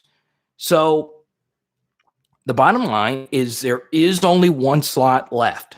Now, Devin, who is a commenter, I know he's not here in the live chat right now, he made a good point. Major Burns, look at LSU safety depth. LSU safety depth right now is not great. Okay? I do not believe the staff is sold on Jordan Tolles. I'm not fully sold on Jordan Tolles. And I do think there is a little bit of buyer's remorse there because Major Burns was reportedly, I don't like saying the word process, but there was something that happened that forced Major Burns to go to Georgia. Now, obviously, there is some interest from Major Burns to come back and play for the home state school.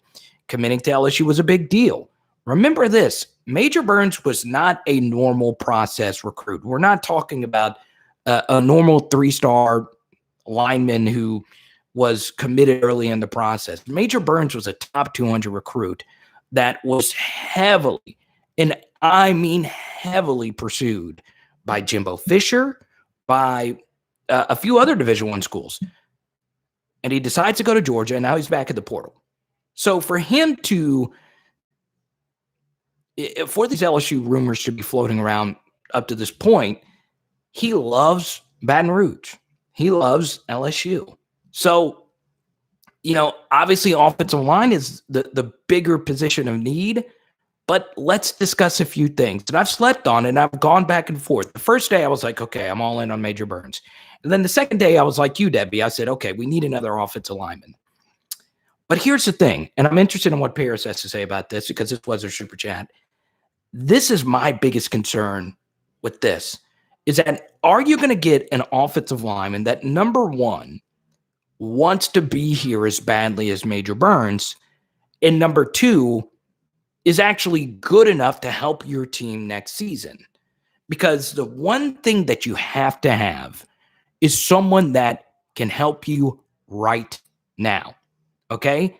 Now, Major Burns does have a year in a college program. He did play in 6 out of 10 Georgia's games last season. He obviously has a lot of talent, and he could be fantastic. With that said, he is not a proven commodity by any stretch of the imagination.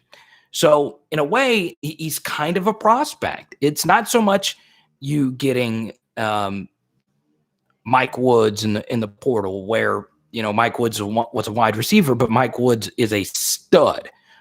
So, there's, if Major Burns ends up being the final slot, there's going to be a little bit of, hope on our end that he turns out to be really good.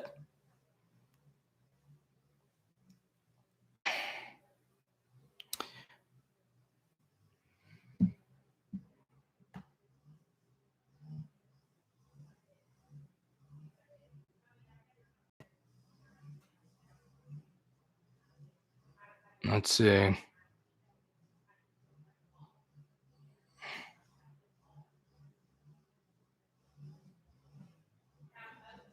I'm disappointed he's homegrown, local, loyally committed, and he recruited for LSU.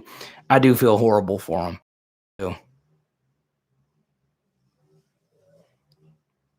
No, Micah, there's actual history there. The way I understand it.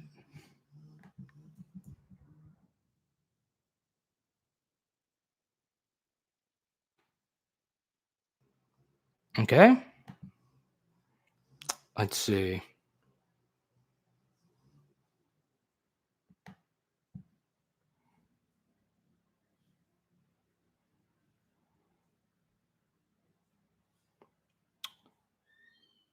Let's see.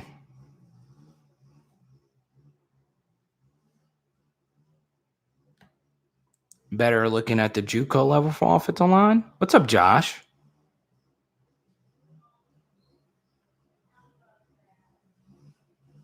Juan says we got enough safeties. We need to focus some more on developing and trying to get some more talent.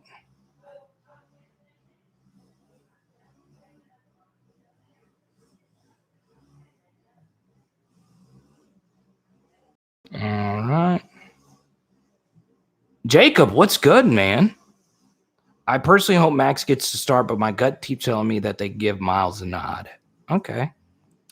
Paris, let me know if that answered your question. Here we go. Most definitely a lot of those black quarterbacks were victims of the Les Miles system. Yeah, it's true. And look, Anthony Jennings and Brandon Harris, they both could have not been any good. But I just don't know if any quarterback could have succeeded under Les Miles, knowing what I know now. I know Zach Mettenberger had success, but Zach Mettenberger also started in the NFL. You know, he was a really good quarterback, and he had Jarvis and Odell. So he had two wide receivers that were better than anything really Anthony Jennings or Brandon Harris ever had. Yeah, I mean, I think Miles ruined a lot of QBs. And I think, you know, when Danny Etling was a quarterback, he just didn't throw picks. Now, he made plays. But, yeah, I mean, Cam Cameron, that whole thing was just so bad.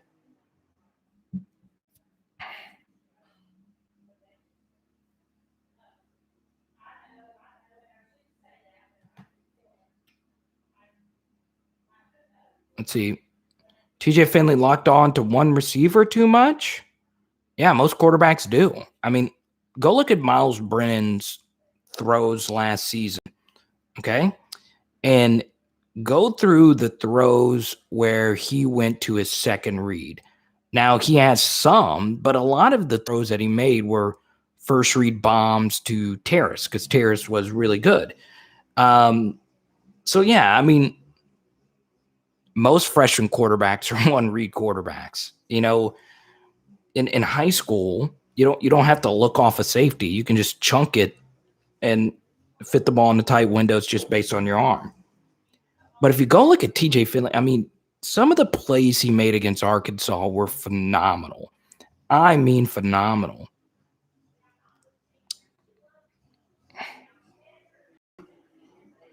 Yeah, I know, E. Noonan. I hated that LSU just did not swap out their guys more often on the offensive line. Steven Rivers ain't walking through that door. Steven Rivers. Another quarterback ruined by Les. You're telling me that the brother of Phillip Rivers was just no good?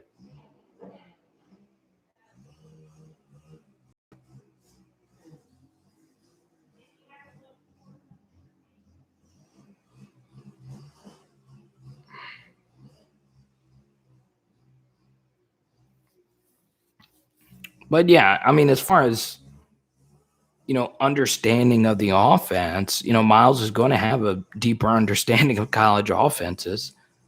It's just I'm telling you, Max Johnson missed a lot of throws against Ole Miss, but he didn't commit turnovers. The other Ole Miss quarterback made a lot of plays, but he committed a lot of turnovers, which is a big reason why we won that game. But yeah.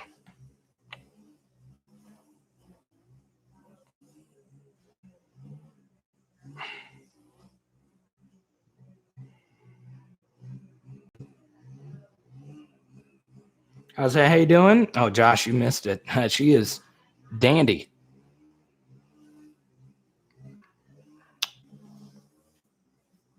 Dandy.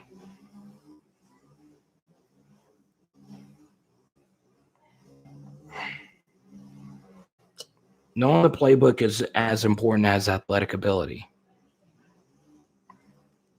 Yeah,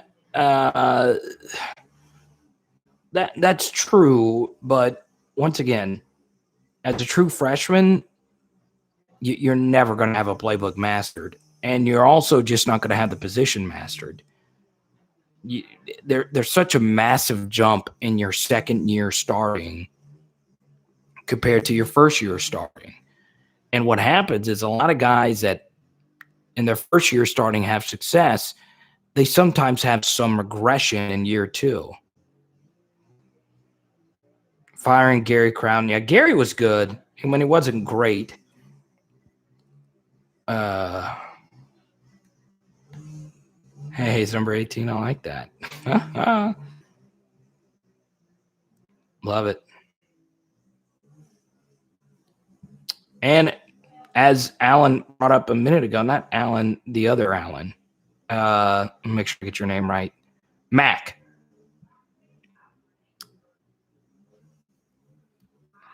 Oh, so Alan thinks Myles is better than Max and Findlay. That's a fair assessment, if you feel that way. I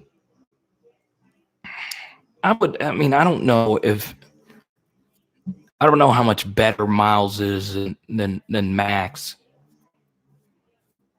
If he is better. I don't know. So let me do this. Okay. Let's take out what you know about the offensive line. Who would you want to be your starting quarterback right now? Okay, let me know in the chat. Who do you want your starting quarterback to be right now?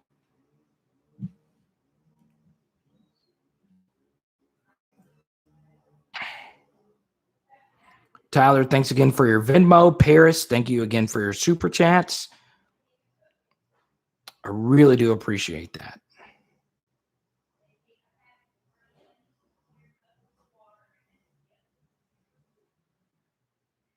Tony, what's good, man? Tony, I was actually going to put your shirt on because I wore this one last night.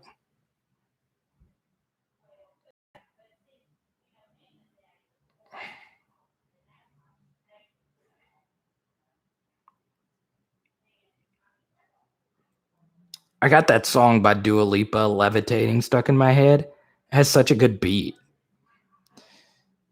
I need you. And it's got the baby in it. Getting with the kids nowadays. With the youngins. What is it, Gen Z? And I'm a millennial. I need you. Moonlight. A levitating. I need you. That song is monster. Monster. The baby. Still, the baby's bop is like the greatest rap music video I've ever seen. And then the Jabberwockies pulls in. Wow. When the Jabberwockies pulled in, I was like, wow. Joe texted Jamar in the morning. I saw that. That's really cool. All right, so let's see.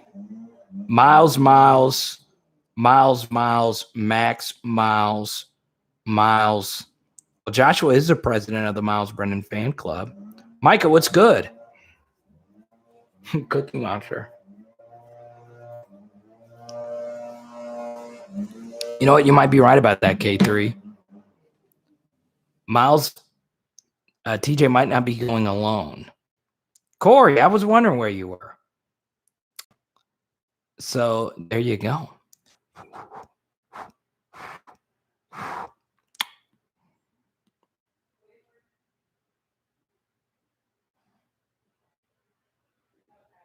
Let's see.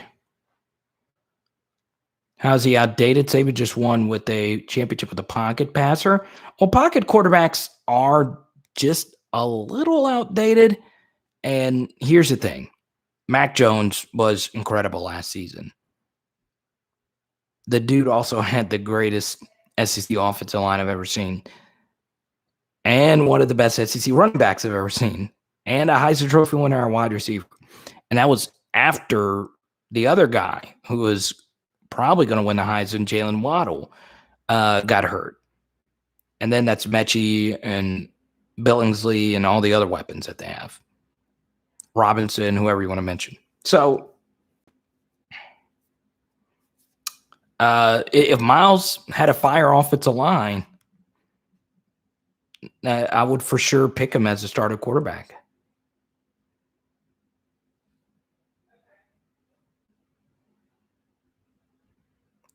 Garrett Nussmeier will beat out Max. Wow. Wow, wow, wow. Wow. Mick, do you actually believe that? Do you actually believe Garrett Nussmeier will beat out Max Johnson?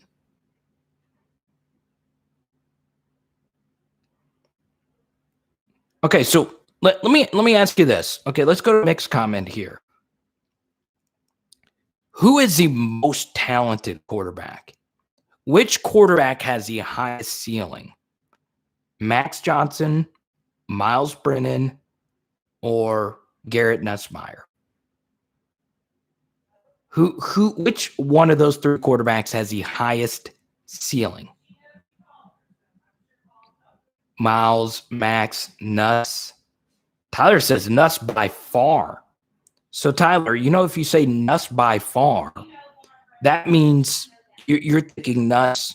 If you're saying by far, that means you think Nuss can be an All-American. That means you're saying Nuss is an All-American. Paris says Nuss. Kyle says Nuss. Max says Nuss. Vincent says Nuss.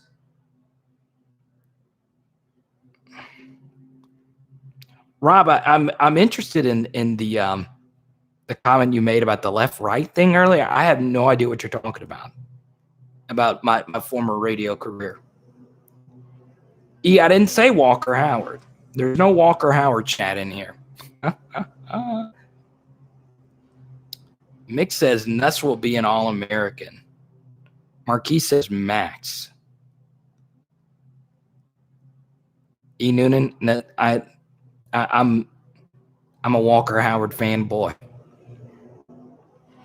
I hope I don't show up at a St. Thomas More game because everyone would be going crazy. Like, who's this guy in his mid-30s going crazy over a high schooler? I freaking love Walker Howard, man. I'm a member of the Walker Howard movement, the Walker Howard Enlightenment. Walker Howard is my 95 thesis. I'm telling you. I will spread the gospel.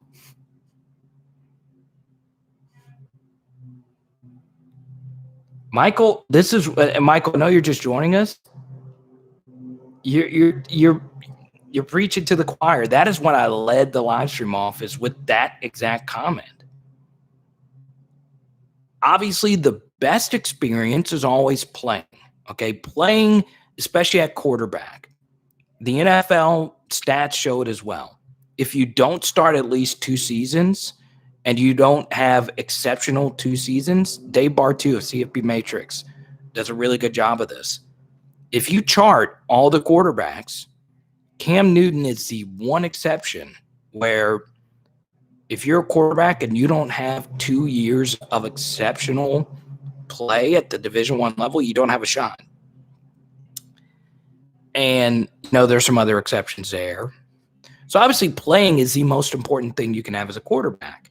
But here's the thing with TJ. Wherever he transfers, I don't know if he's going to be able to start right away. And, unless you could find a school that will for sure start you right away, I don't know where I would go. I don't. That's why I think staying with LSU is not the worst option in the world. You still get to throw to world-class receivers, get world-class coaching at world-class facilities. And, it's no it's no certainty that Myles or Max will be, just unbelievable next season. TJ was LSU's best shot. I wouldn't quite go that far. I think there's better opportunities, and here's why I say that, Mick. I think TJ could work at LSU. I think he's a year 3 guy, though. I just think he's a year 3 guy, not a year 2. But here's the thing. All right, Mick. There's no such thing as any one program being your best shot. There is no such thing. Because quarterbacking comes down to a few things. Number one, you got to have great coaching, you got to have a great supporting cast, but it also comes down to timing. So no school is ever setting aside their entire program plans for one player. Even when, Trevor Lawrence, who is the highest rated quarterback prospect ever, even when he came, they still made him beat out Kelly Bryant, who went to a college football playoff the year before. So by best shot, well, we don't know best shot. Think about if you're Joe Burrow, and Joe Burrow's at Ohio State, which produces great quarterbacks, not necessarily at the NFL level, but quarterbacks that put up big numbers. And you have this world-class coaching, world-class facilities. You have the greatest college quarterback coach maybe ever, at Urban Meyer. What a lot of people would say was that it was Joe Burrow's best shot, but it wasn't. So, quarterbacking is just so random and so program and timing dependent to say that TJ Finley starting a season when he should have never even played, a Myles Brennan injury happened, and that's what allowed him to play. And here's the thing. What if TJ didn't beat out Max that week at practice? He wouldn't have started against South Carolina. There's no telling that TJ Finley would have started against Florida. Because remember, the Florida game got postponed because of pandemic-related issues. And what if Max, before the Florida game, had a better week of practice? Maybe he starts that game. And this whole quarterbacking narrative is different. Then the Max Florida game never happens. So we'll see.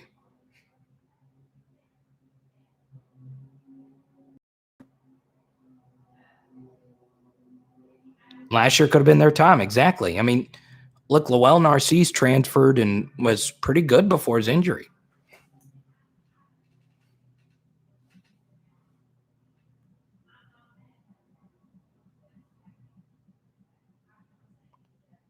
Tyler, you could be the Nussmeier fan club president for now. There's someone else. His name's Eric. I don't see him in here tonight. Tyler, well, you Venmo'd tonight. So, Tyler, you are the new president of the Garrett Nussmeier fan club. Eric's going to be mad. Eric is not going to be happy with that, though.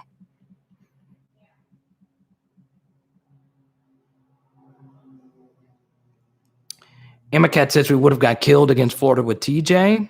Auburn 2.0.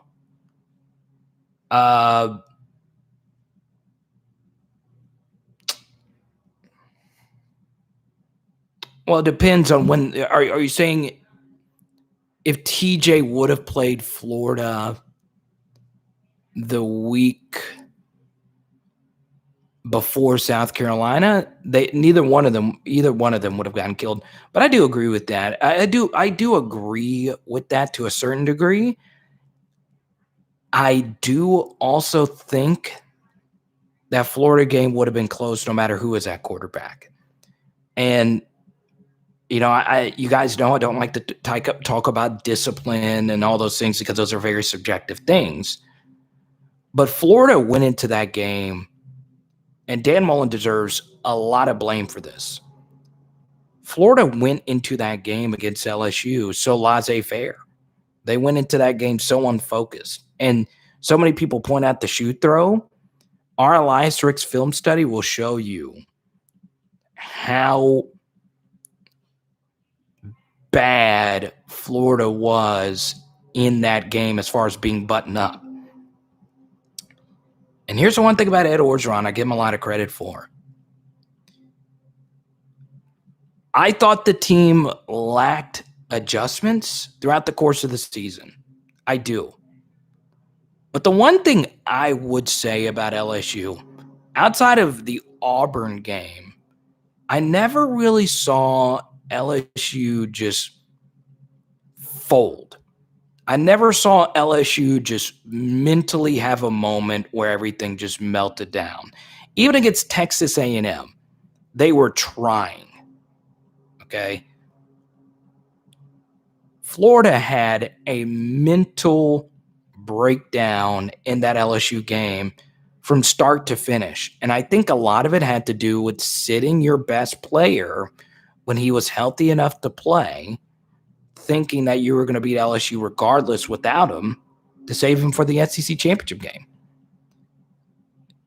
And you can't tell me, if you're a Florida fan, if you're watching this, well, Kyle Pitts wasn't healthy. Well, then how could the broadcaster say he was practicing that week?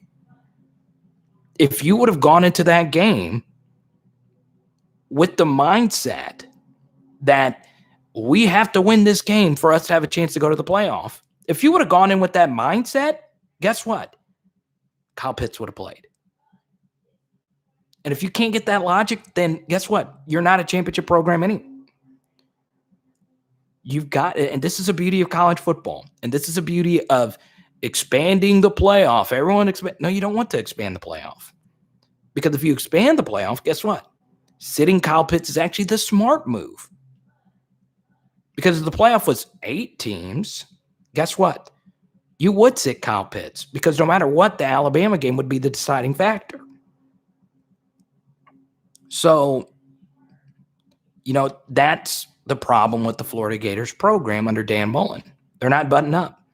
So I understand that this was more of a TJ and Max focus question, but rewatching the Florida game as many times as I have, okay, obviously Elias Ricks is a big reason why we won that game. He's probably 30 to 40%, him alone. He was so phenomenal, and he was playing injured. And it wasn't just a pick six. You'll see the film study. It was the dude changed the entire game. He changed the entire psyche of the game just with his presence on the field. Florida got punked. They got punked. They played scared. They played tentative. They played, they got a little soft too.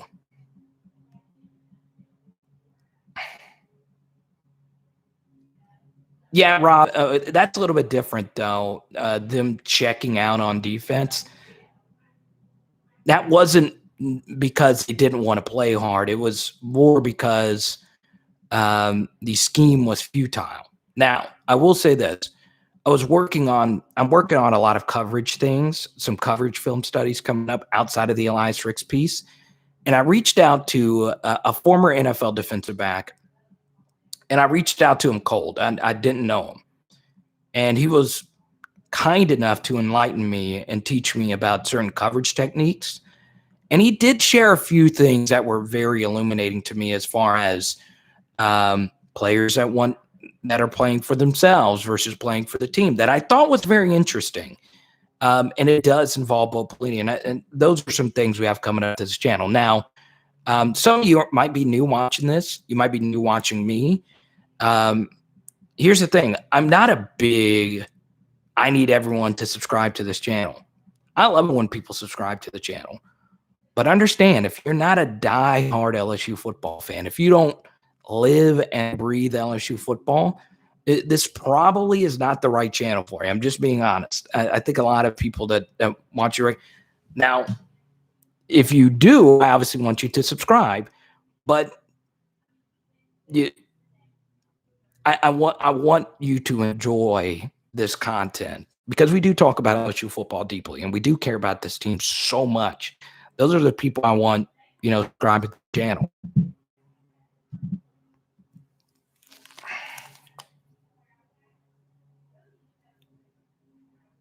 LSU Dream Team for life. Max Johnson, I believe, is a future. Yeah, I mean, does Max Johnson have a national championship type of ceiling? Absolutely. He can win you a national championship. Now, do I think he's a Heisman level quarterback? Yeah, I think he can be. Look, you don't have to be the best quarterback in college football to win the Heisman. The Heisman Trophy winner being the #1 overall pick has happened over the last, 3 seasons? And Trevor Lawrence was a Heisman finalist. So the last 4 seasons, the quarterbacks have been a Heisman finalist that have gone #1 overall. But prior to that, that wasn't the case. Troy Smith won a Heisman. Jason White won a Heisman. They were in national championship games. So, yeah, I mean, to win the Heisman, you don't have to be the absolute best quarterback. If you have a guy like Kayshon Boutte and hopefully Jeray Jenkins and Chris Hilton and whoever else, you can get to the next level. Roger, I love it. Live stream 2 days in a row. I'm going to screenshot that one, Roger. You got me hyped up for that. So I know a few of you are a little bugged that I didn't let everyone know that I was doing a live stream, but the TJ Finley news broke right before 5:30, so I just went on ahead and did it.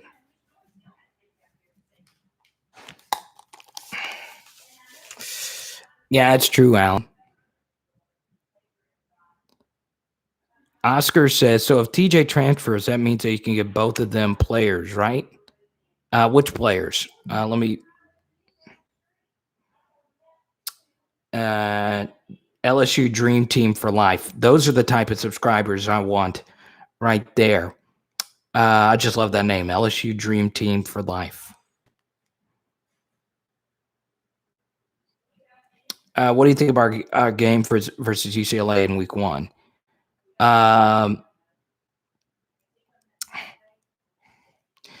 It's kind of tough to say. I think the biggest thing about that game, LSU Dream Team, is that it's not the season opener for UCLA, but it's a season opener for LSU. That's actually week 2 for UCLA. They play Hawaii the week before. So that to me is the most interesting thing because I don't know if that's ever happened with LSU. What I will say is LSU last season did have a good track record against teams that have more time. Against teams, they have more time to prepare for that team compared to the other team. But obviously, this is a little bit different because you're going into this game, raw. You're going into this game without no experience, period. So it's tough. I know. I wish you would have stayed, Roger. I really do. I led my live stream hoping that he was watching, and I was begging him to come back. But that's the thing. No one player makes or break your program.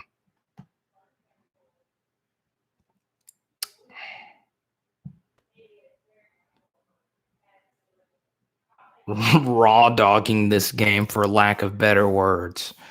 So I'll say there's a better way you can put this game is compared to raw dogging. You probably demonetized my whole channel. I was probably getting ready to get a huge sponsorship deal with McDonald's, and then Ray Kroc himself rose from the dead and said, we can't sponsor someone that talks about raw dogging on their channel.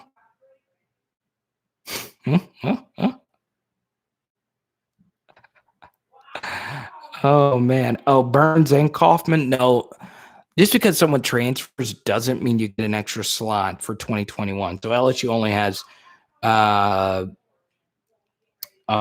only has one slot left. Yeah, method a new McDonald's item menu, the raw dog. So here's what we'll do. I've got to get on top of this Fenard and talk about our new lawn care service.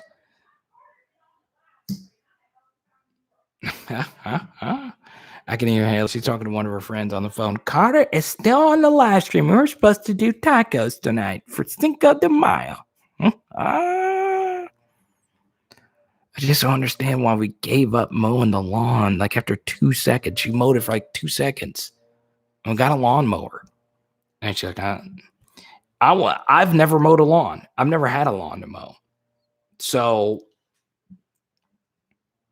I never got the opportunity. Maybe I enjoy mowing lawns. Mayo on tacos? Why? Rob, I am not a 247 guy. I wish. Tell 247 Sports to hit me up. I have a lot of respect for Shay and Sonny and all them. Crap, I follow him on Twitter, and I really do. Shannon Terry. That dude is just a beast. I know, Method. I thought I would enjoy cutting grass.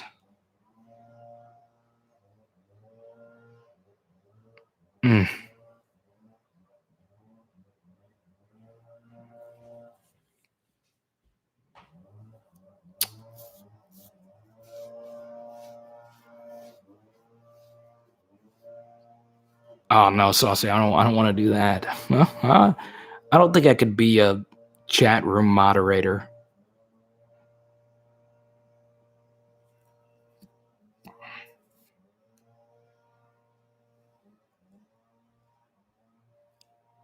Been there for years. Wasn't sure if you're one of the guys who joined us. Rob, I'm still trying to figure out how you. I'm still trying to figure out the radio thing from earlier. Yeah, Wilson, I don't know the quality of the offensive line. And once again, I've not seen that Florida offense. I said in the video when I brought up that Florida offensive lineman, TJ Moore, I've never seen him play. I was just going through the names on the portal. Okay, let me see, Rob. All right, I'm interested. Rob, I can't find the comment. There's too many to go through. Rob, just explain the radio thing again to me. I was like, wow. Do you think Connor will make a push to be the starter at running back? Connor's got a lot of ability, Andrew. And I want to shout out Corey Connor. He followed me on Instagram not too long ago. So, Corey, if you're watching, I'm with you, man. Goodwin's really good, too. And Goodwin played in an offense that ran a lot at a shotgun. The offense that they ran at Hewitt Trustville is very similar to what they're trying to do at LSU.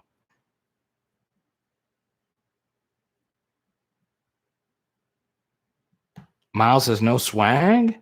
Myles has got swag?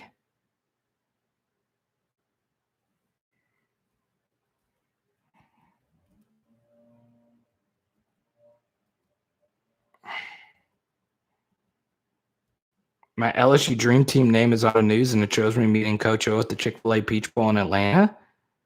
You lucky duck. I wish I was that lucky. I've never met Coach O. I'd like to.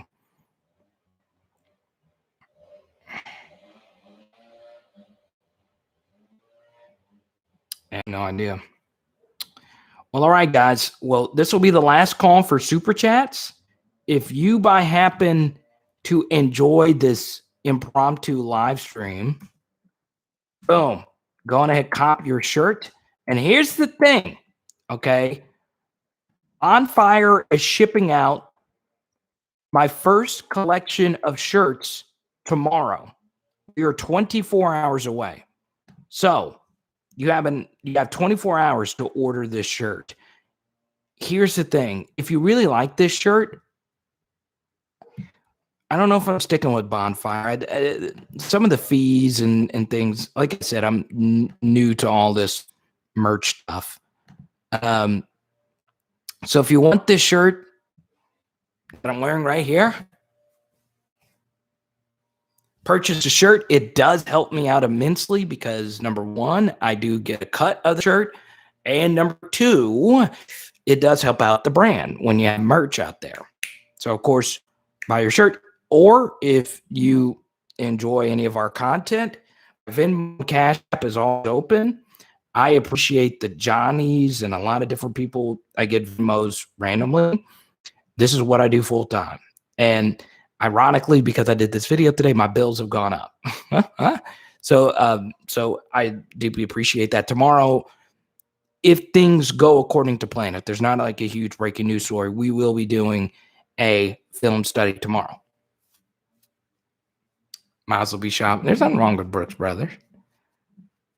Abercrombie and Fitch. How do I unblock a commenter? I don't know, Mo Funky. Who'd you block?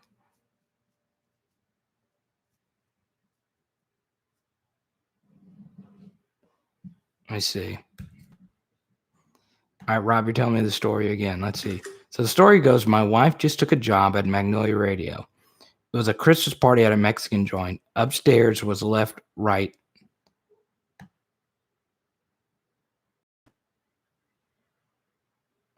Oh, you were the one that... Okay, I kind of remember that now.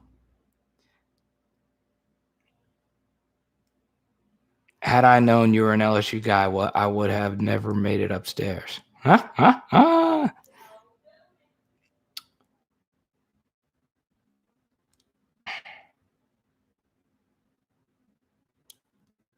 Y'all done struck a nerve. I honestly don't know what Brooks Brothers sells. Myles rocks bow ties at weddings? What's wrong with that?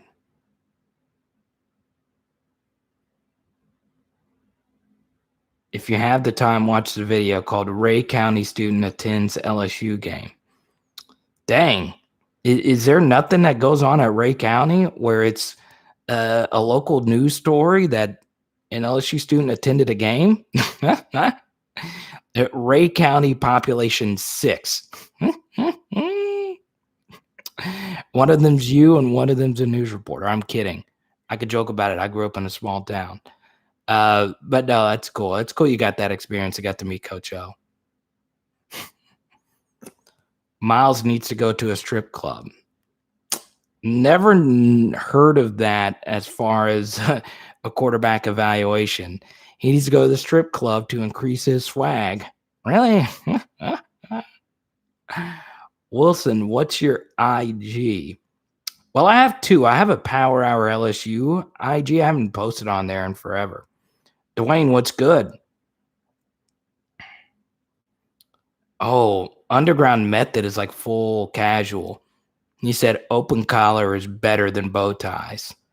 No, don't go open collar. If you're going to wear a suit, wear a tie. I'm kidding. You know, the one look I do think is overrated is the suit without a tie. Everyone thinks that looks so chic and fancy. It's not. It's not. If you're not going to wear the tie, you might as well wear whatever you want to wear. I don't like suits without ties. I don't like suits in general. Just wear what you normally wear. We dress up way too much. Way too much. I've never been to a strip club. Any recommendations? Don't go. That would be my recommendation. Dwayne. And Dwayne, you've been saying it. Myles buttons it all the way up to the neck.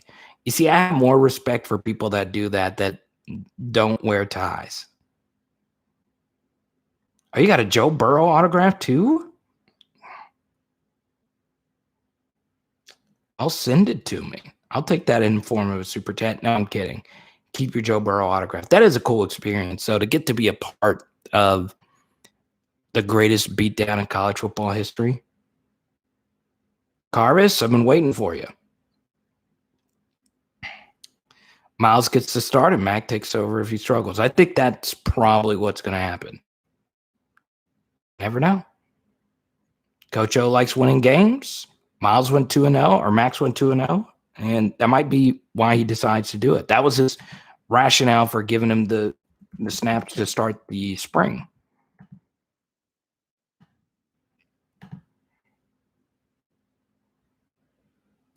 Myles needs to throw a visor on the helmet. Yeah, Myles needs to go dark rainbow visor. All right, guys. This was fun. It depends. I don't know why I pushed the mic away. I might push the Eli Ricks film study to Friday. That was the first comment on this whole thing. Some of you are still angry that I pushed back the Eli Ricks film study, and I totally get it. Okay. But tomorrow we will have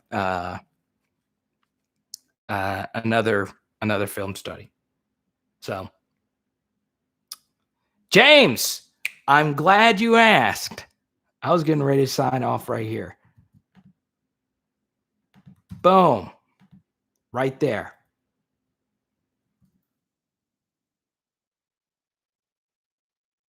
Boom. I even pin it to the top of this page right there. Get you a shirt. Help out the Denard Lawn Care Service. So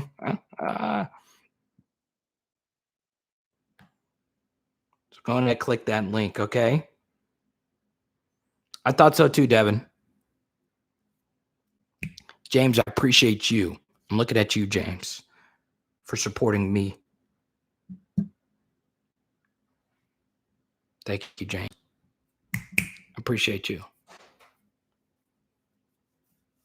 Mofucky, I don't know. If you know, send it to me. I haven't seen his name in the portal. Yes. Thank you for the super chat. Rob, near the end. Did it pay for the yard? I don't know. I think we got. Mr. Bernard just got done. He did beautiful work. He did beautiful work. Yes. Does the yard have a taper fade? Barbara, he did a good job. Well, I got Barb on the phone. tell her not to curse because we're still Barbara on. don't curse, Carter. He's on his YouTube live, Barbara. You don't even know what that is, honey. I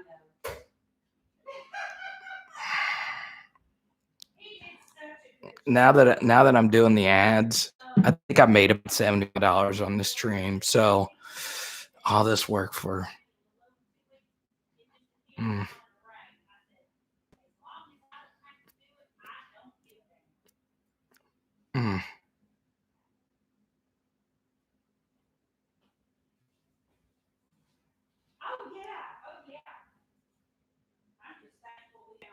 I appreciate that, Rob. I still can't believe you remembered me from that. That was just here's the thing, and I don't know how you guys feel about this. And Rob, since you super chatted, we'll hang out for a little bit. I'm so hungry though. But here's the thing. I don't know what Dwayne said here. Myles needs LSU fans to show respect and realize that he's accomplished even what Burrow didn't as a. Yeah, that's true. His supporting cast wasn't as good as Burrow's, but your best ability is availability. So we need him to stay healthy.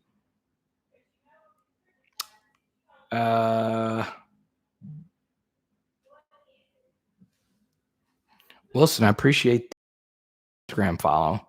Even though I don't post on there, I feel bad telling you to do that.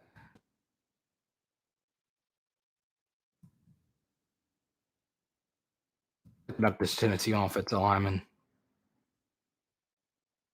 What's his name? Wilkerson? What? You care about swag?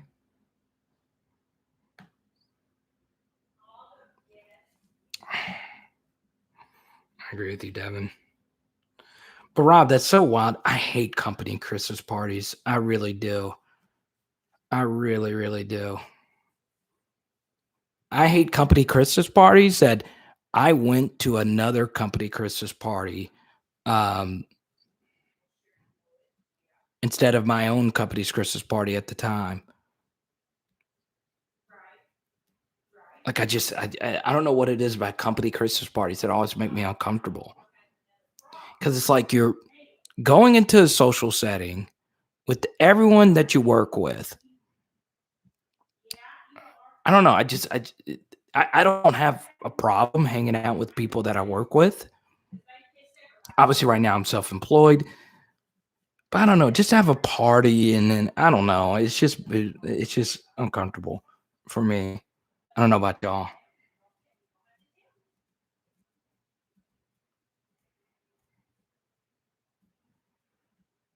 I got a distinct voice.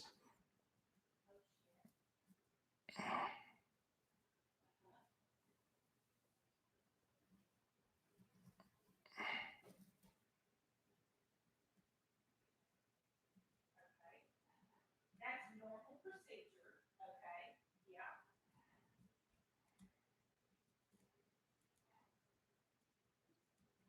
Yeah. Built radio, man. Yeah, there's a piece of me that does miss doing daily radio, but the radio I was doing at the end of that job, I was doing 3 shows a day, and I was just burnt out.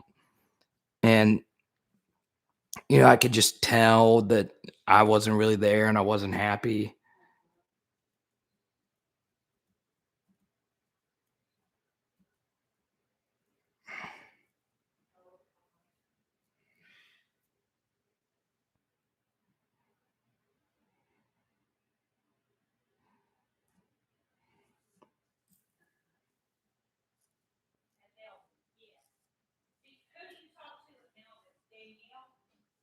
Let me see.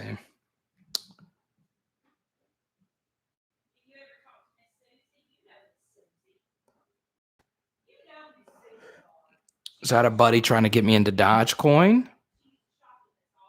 TJ, what's good, man? Is this still going? Are you kidding me, TJ? We're going till midnight tonight. About some Dodge?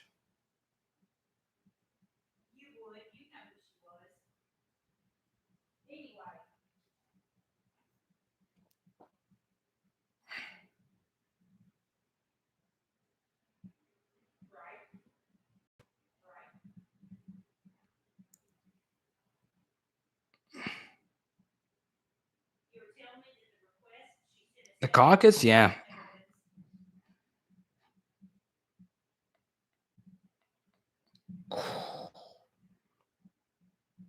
God, one of my homies did brisket. These brisket photos made me want to cry.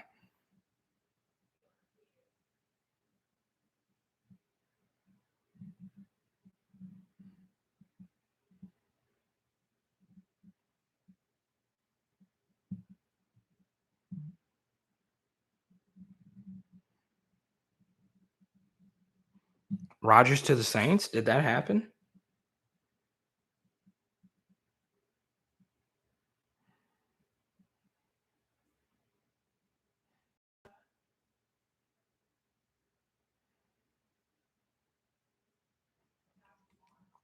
So the hockey's had a lot of brawls. Have you guys seen this? So there's a lot of brawls in hockey. It's funny how the one sport, I did a tweet about this. The one sport where fighting is encouraged is played on the most slippery surface in all sports. That is rock hard. I don't know if you've ever landed on ice. It sucks. And it's also the sport where everyone is running around with machetes attached to the bottom of their shoes. That is the one sport where we shouldn't be fighting. But we just got to fight, and in hockey, we fight. And apparently there was a line brawl to start this hockey game tonight. And they all, once the puck dropped, just all started fighting. What if one of the dudes in the starting lineup didn't want to fight?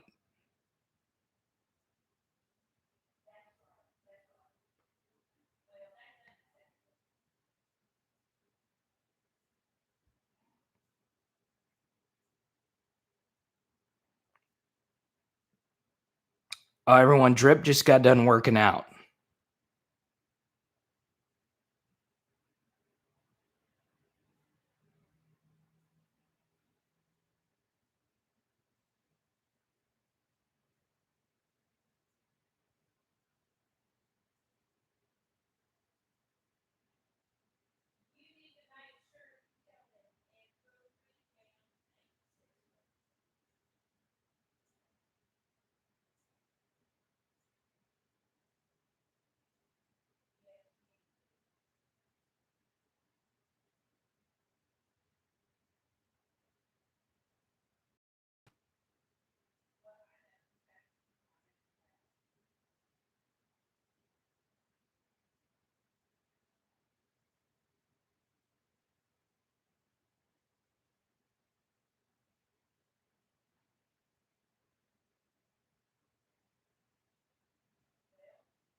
Running back situation. I don't have anything on the running back situation. Was there a situation?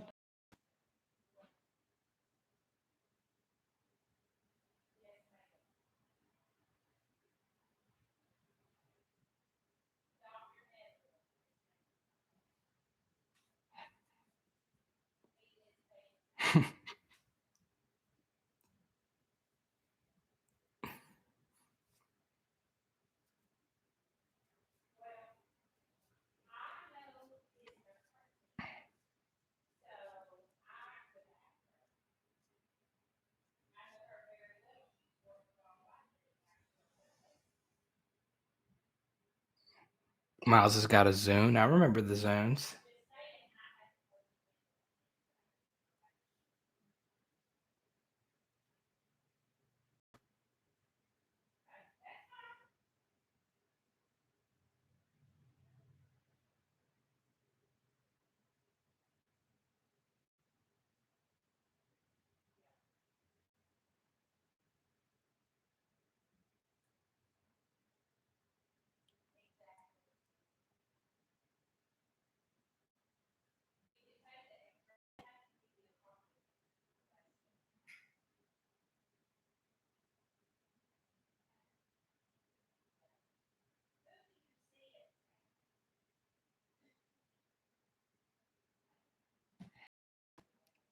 Jesse, I wonder where you were.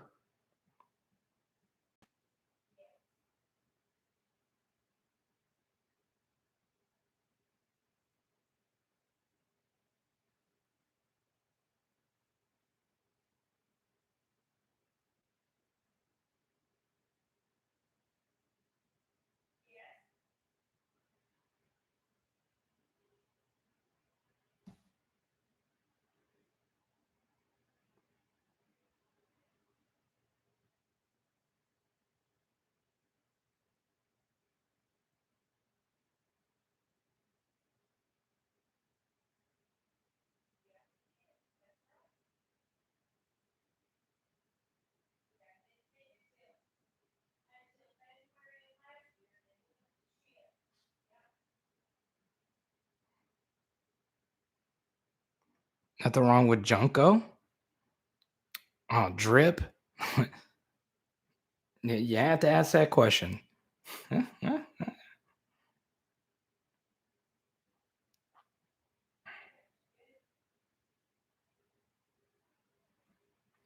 Drip missed the we were showing Booger's ashes to everyone part of the live stream.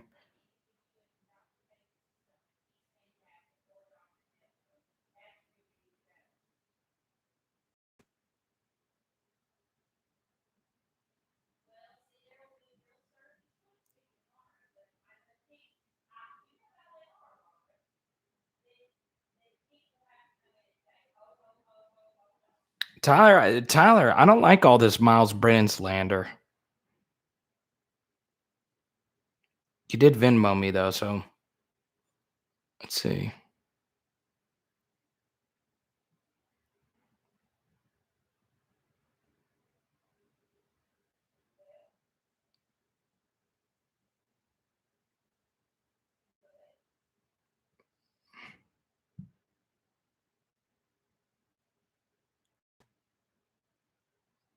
John Emery Jr. Let's go. Yeah, I know it's just jokes, music. I think Miles would laugh at it too.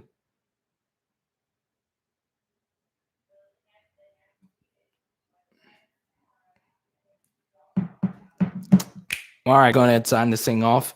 This is the last call for Venmo, Cash App, Super Chats. Once again, as Haley always says, she doesn't mind if I'm in here until midnight, as long as we still got some of those flowing in. Doesn't look like that is changing. Once again, we'll do it one more time. Why not? T-shirt link right there. If you feel compelled in your heart to support the channel, make sure you click that link right there to get your Power Hour LSU shirt. Boom. It is Power Hour LSU. Boom. Chicken wing, chicken wing.